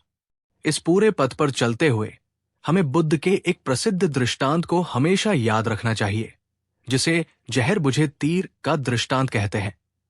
एक बार एक व्यक्ति को जहरीला तीर लग गया था और वो व्यक्ति ये जानने के लिए जिद करने लगा कि तीर किसने चलाया, वो किस वर्ण का था, वो कहां से आया था, तीर की लकड़ी किस पेड़ की थी, पंख किस पक्षी के थे, इत्यादि, इससे पहले कि वो तीर निकाला जाए। बुद्ध ने कहा कि यदि वो व्यक्ति इन सब बातों को जानने की प्रतीक्षा करता तो वो जहर से मर जाता। इसी प्रकार जब आपका दोस्त दुश्मन बन जाए और आपको असीम पीड़ा हो, तो हमारा मन उस व्यक्ति के बारे में, उस घटना के बारे में, किसने क्या किया, क्यों किया, कौन गलत था, कौन सही था, आदि बातों पर उलझ जाता है। हम इन सवालों के जवाब खोजने में अपनी सारी ऊर्जा और समय बर्बाद कर देते हैं। लेकिन बुद्ध कहते हैं कि ये सब व्यर्थ है, ये आपको केवल और अधिक दुख देगा। मुख्य बात यह है कि उस जहर को, जो दुख है, अपने भीतर से निकाला जाए। उस तीर को निकाला जाए जो आपको भीतर ही भीतर जला रहा है। हमें उन सवालों में नहीं उलझना चाहिए जिनका कोई अंत नहीं है, बल्कि हमें अपने वर्तमान दुख को कम करने और उससे मुक्त होने पर ध्यान केंद्रित करना चाहिए। यह दृष्टांत हमें यह सिखाता है कि हमें अपनी ऊर्जा को व्यर्थ की बातों में बर्बाद नहीं करना चाहिए, बल्कि उसे आत्मशोधन, आत्मबोध और शांति प्राप्त करने में लगाना चाहिए। यह हमें यह भी सिखाता है कि हम अपने दुख को केवल एक व्यक्तिगत समस्या के रूप में न देखें, बल्कि उसे मानव अस्तित्व के एक सार्वभौमिक सत्य के रूप में देखें और उससे मुक्ति पाने के लिए सक्रिय रूप से प्रयास करें। यह आपको उस आंतरिक स्वतंत्रता का अनुभव कराएगा जहां आप अपने मन को व्यर्थ के विचारों में भटकने से रोकते हैं और उसे शांति और बोध की ओर मोड़ते हैं। यह आपको अपनी आंतरिक शक्ति को पहचानने में मदद करेगा और आपको उस दुख के चक्र से बाहर निकालने में मदद करेगा जो आपको घेरे हुए था। यह आपको प्रेम, करुणा और बोध के मार्ग पर और अधिक दृढ़ता से चलने में मदद करेगा और आपको वास्तविक शांति और स्वतंत्रता का अनुभव कराएगा। इसलिए जब भी आपका मन उन व्यर्थ के सवालों में उलझने लगे, तो इस दृष्टांत को याद करें और अपने मन को शांति और मुक्ति के मार्ग पर वापस लाएं। और इस लंबी और गहन यात्रा में, मेरे प्रिय, आपको यह भी समझना होगा कि बुद्ध की शिक्षाएं स्वयं एक मंजिल नहीं है, बल्कि एक मार्ग है, एक बेड़ा है। तथागत ने एक और दृष्टांत दिया था जिसमें एक व्यक्ति को नदी पार करनी थी और उसने एक बेड़ा बनाया। नदी पार करने के बाद उसने उस बेड़े को अपने सिर पर उठाकर आगे ले जाने की कोशिश की। बुद्ध ने कहा कि यह मूर्खता है। बेड़ा नदी पार करने का एक साधन था। एक बार जब आप पार हो गए तो उसे छोड़ देना चाहिए। इसी प्रकार बुद्ध की शिक्षाएं भी आपको दुख से मुक्ति दिलाने का एक साधन है। एक बार जब आप दुख से मुक्त हो जाते हैं, जब आप निर्वाण को प्राप्त कर लेते हैं, तो आपको इन शिक्षाओं के मोह से भी मुक्त हो जाना चाहिए। इसका अर्थ ये नहीं है कि आप ज्ञान को छोड़ दें, बल्कि इसका अर्थ यह है कि आप किसी भी अवधारणा या सिद्धांत से आसक्ति न रखें, यहां तक कि बुद्ध के वचनों से भी नहीं। यह आपको एक पूर्ण आंतरिक स्वतंत्रता प्रदान करेगा, एक ऐसी स्वतंत्रता जहां आप किसी भी बाहरी विचार या सिद्धांत के अधीन नहीं हैं, बल्कि आप अपने भीतर के ज्ञान और बोध से प्रकाशित है। जब आपका दोस्त दुश्मन बन जाए, तो ये शिक्षाएं आपको उस दुख से बाहर निकालने का एक बेड़ा है। यह आपको नदी के दूसरे किनारे तक पहुंचाने का एक साधन है। और एक बार जब आप शांति और बोध को प्राप्त कर लेते हैं, तो आप उन शिक्षाओं को अपने हृदय में रखते हुए भी उनके मोह से मुक्त हो जाते हैं। यह आपको यह सिखाता है कि आप किसी भी चीज को कसकर न पकड़े, यहां तक कि ज्ञान को भी नहीं, क्योंकि ज्ञान स्वयं अनित्य है, परिवर्तनशील है और केवल एक साधन है।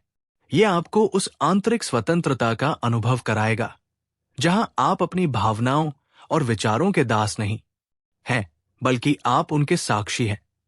और साक्षी भाव से ही सच्ची स्वतंत्रता जन्म लेती है।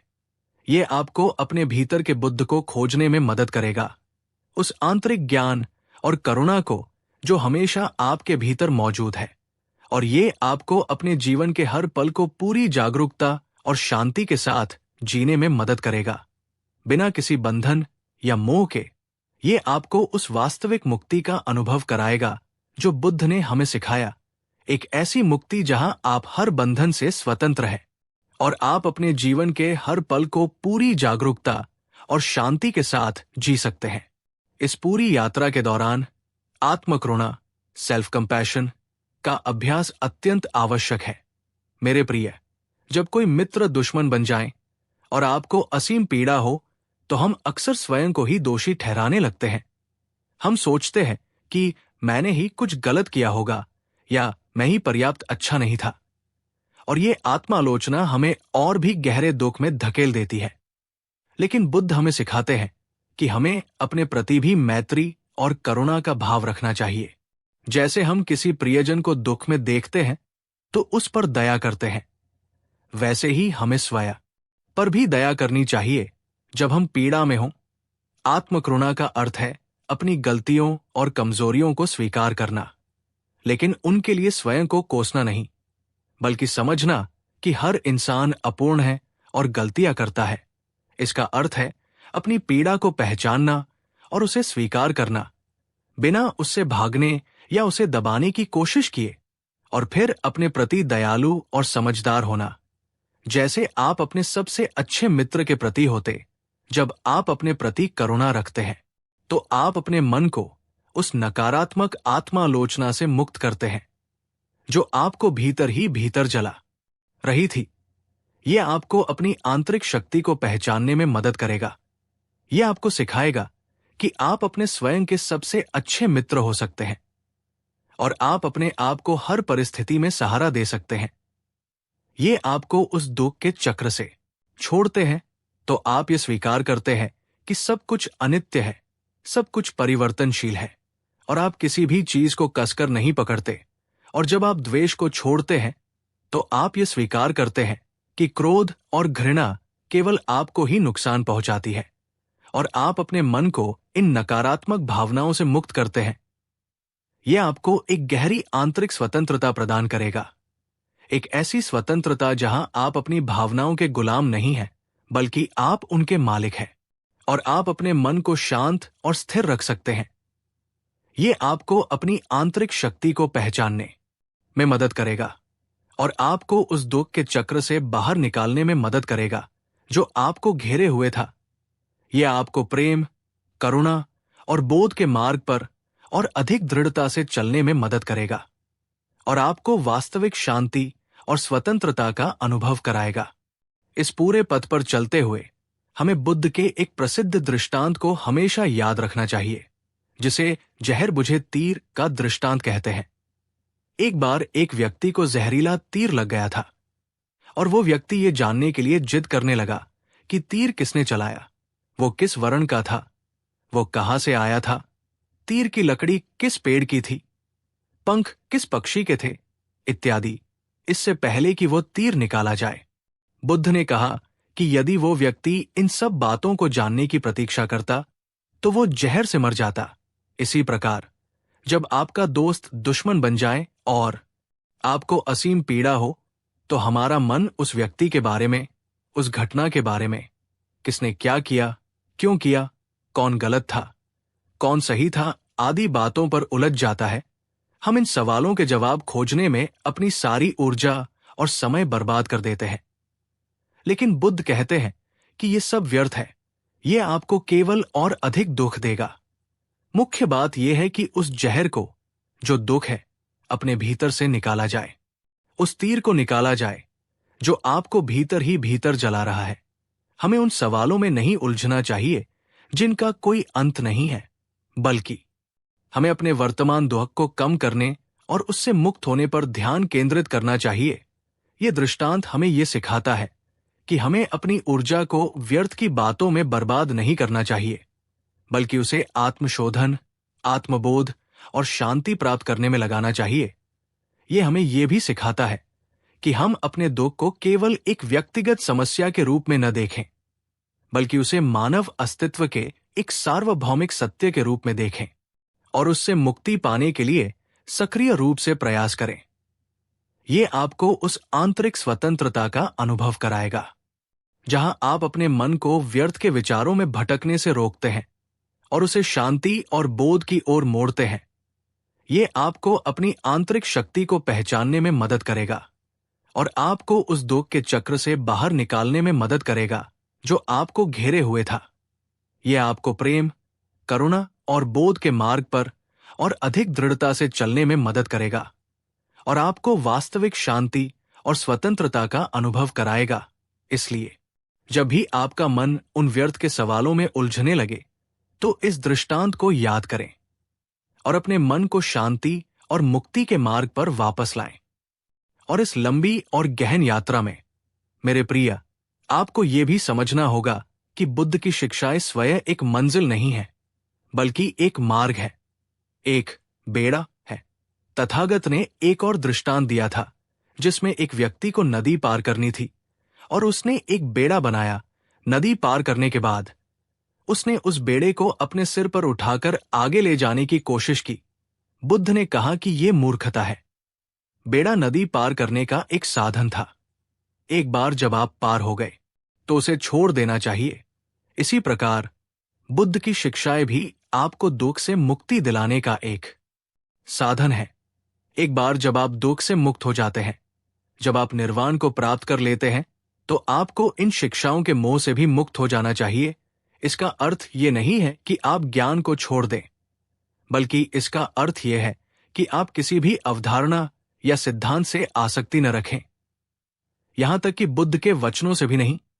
यह आपको एक पूर्ण आंतरिक स्वतंत्रता प्रदान करेगा, एक ऐसी स्वतंत्रता जहां आप किसी भी बाहरी विचार या सिद्धांत के अधीन नहीं हैं, बल्कि आप अपने भीतर के ज्ञान और बोध से प्रकाशित है। जब आपका दोस्त दुश्मन बन जाए तो ये शिक्षाएं आपको उस दुख से बाहर निकालने का एक बेड़ा है। यह आपको नदी के दूसरे किनारे तक पहुंचाने का एक साधन है। और एक बार जब आप शांति और बोध को प्राप्त कर लेते हैं तो आप उन शिक्षाओं को अपने हृदय में रखते हुए भी उनके मोह से मुक्त हो जाते हैं। यह आपको यह सिखाता है कि आप किसी भी चीज को कसकर न पकड़े, यहां तक कि ज्ञान को भी नहीं, क्योंकि ज्ञान स्वयं अनित्य है, परिवर्तनशील है और केवल एक साधन है। यह आपको उस आंतरिक स्वतंत्रता का अनुभव कराएगा जहां आप अपनी भावनाओं और विचारों के दास नहीं हैं, बल्कि आप उनके साक्षी हैं। और साक्षी भाव से ही सच्ची स्वतंत्रता जन्म लेती है।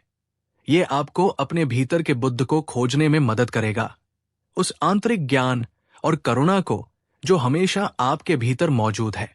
और ये आपको अपने जीवन के हर पल को पूरी जागरूकता और शांति के साथ जीने में मदद करेगा, बिना किसी बंधन या मोह के।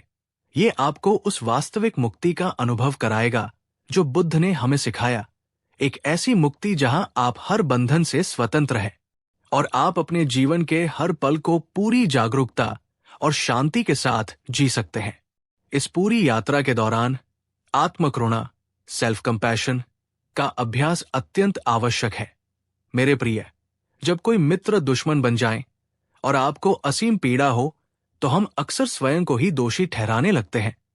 हम सोचते हैं कि मैंने ही कुछ गलत किया होगा या मैं ही पर्याप्त अच्छा नहीं था, और ये आत्मालोचना हमें और भी गहरे दुख में धकेल देती है। लेकिन बुद्ध हमें सिखाते हैं कि हमें अपने प्रति भी मैत्री और करुणा का भाव रखना चाहिए। जैसे हम किसी प्रियजन को दुख में देखते हैं तो उस पर दया करते हैं, वैसे ही हमें स्वयं पर भी दया करनी चाहिए जब हम पीड़ा में हों। आत्मकरुणा का अर्थ है अपनी गलतियों और कमजोरियों को स्वीकार करना, लेकिन उनके लिए स्वयं को कोसना नहीं, बल्कि समझना कि हर इंसान अपूर्ण है और गलतियां करता है। इसका अर्थ है अपनी पीड़ा को पहचानना और उसे स्वीकार करना, बिना उससे भागने या उसे दबाने की कोशिश किए, और फिर अपने प्रति दयालु और समझदार होना, जैसे आप अपने सबसे अच्छे मित्र के प्रति होते। जब आप अपने प्रति करुणा रखते हैं तो आप अपने मन को उस नकारात्मक आत्मालोचना से मुक्त करते हैं जो आपको भीतर ही भीतर जला रही थी। यह आपको अपनी आंतरिक शक्ति को पहचानने में मदद करेगा। यह आपको सिखाएगा कि आप अपने स्वयं के सबसे अच्छे मित्र हो सकते हैं और आप अपने आप को हर परिस्थिति में सहारा दे सकते हैं। ये आपको उस दुख के चक्र से बाहर निकालने में मदद करेगा जो आपको घेरे हुए था, और आपको एक नई शुरुआत करने की शक्ति देगा। एक ऐसी शुरुआत जहां आप अपने जीवन को एक नए दृष्टिकोण से देख सकते हैं। एक ऐसा दृष्टिकोण जो प्रेम, शांति और बोध से परिपूर्ण हो। यह आपको उस आंतरिक प्रकाश को खोजने में मदद करेगा जो हमेशा आपके भीतर मौजूद है, और यह प्रकाश आपको हर अंधेरे से बाहर निकालने में मदद करेगा। यह आपको उस मुक्ति का अनुभव कराएगा जो बुद्ध ने हमें सिखाया। एक ऐसी मुक्ति जहां आप हर बंधन से स्वतंत्र हैं और आप अपने जीवन के हर पल को पूरी जागरूकता और शांति के साथ जी सकते हैं, बिना किसी पश्चाताप या आत्मदोष के बोझ के। ये मार्ग लंबा और गहरा है मेरे प्रिय, और इस पर चलने के लिए अदम्य धैर्य और लगन की आवश्यकता होती है। बुद्ध की शिक्षाएं कोई जादू नहीं है जो एक झटके में आपकी सारी पीड़ा को दूर कर दे। ये जीवन जीने के सिद्धांत हैं, अभ्यास के तरीके हैं, और इन्हें अपने जीवन में उतारने में समय लगता है। प्रत्येक दिन, प्रत्येक पल हमें जागरूक रहना होगा। हमें अपने विचारों और भावनाओं को देखना होगा। हमें मैत्री, करुणा और उपेक्षा का अभ्यास करना होगा। हमें अपनी आसक्तियों और अपेक्षाओं को छोड़ना होगा। हमें अपने भीतर आत्मकरुणा को विकसित करना होगा, और हमें यह समझना होगा कि हर दुख अनित्य है, यह भी बीत जाएगा। ये एक सतत प्रक्रिया है, एक जीवन भर की साधना है, लेकिन इसका फल असीमित शांति, स्वतंत्रता और बोध है। यह आपको जीवन के हर उतार चढ़ाव को एक स्थिर और शांत मन से देखने की शक्ति देगा। चाहे कितनी भी अप्रिय घटनाएं क्यों न घटे, आप अपने केंद्र में बने रहेंगे। यह आपको अपने भीतर के बुद्ध को खोजने में मदद करेगा, उस आंतरिक ज्ञान और करुणा को जो हमेशा आपके भीतर मौजूद है। ये आपको अपने जीवन के हर पल को पूरी जागरूकता और शांति के साथ जीने में मदद करेगा, और आपको उस दुख के चक्र से बाहर निकालेगा जो आपको घेरे हुए था। ये आपको अपने जीवन में एक गहरा अर्थ और उद्देश्य प्रदान करेगा, और आपको वास्तविक स्वतंत्रता का अनुभव कराएगा। इसलिए मेरे प्रिय श्रोता, जब दोस्त दुश्मन बन जाएं, तो इस पीड़ा को एक अवसर के रूप में देखें। एक अवसर अपने भीतर झांकने का, एक अवसर तथागत बुद्ध की शाश्वत शिक्षाओं को अपने जीवन में उतारने का। ये केवल एक व्यक्तिगत त्रासदी नहीं है, ये आपके आत्मिक विकास का एक महत्वपूर्ण चरण है। ये आपको अपनी आंतरिक शक्ति को पहचानने, अपनी भावनाओं को नियंत्रित करने और अपने भीतर की शांति को खोजने का अवसर दे रहा है।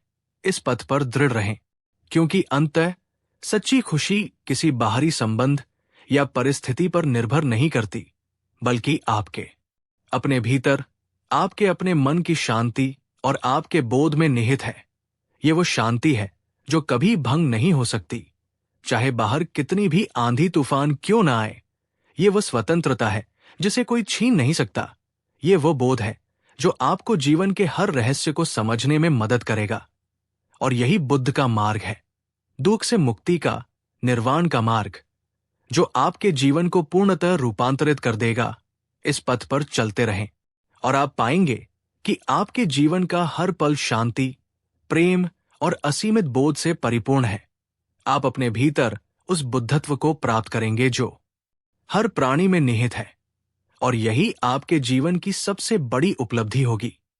इस गहन यात्रा में मैं आपको अपनी पूरी श्रद्धा और विश्वास के साथ आमंत्रित करता हूं।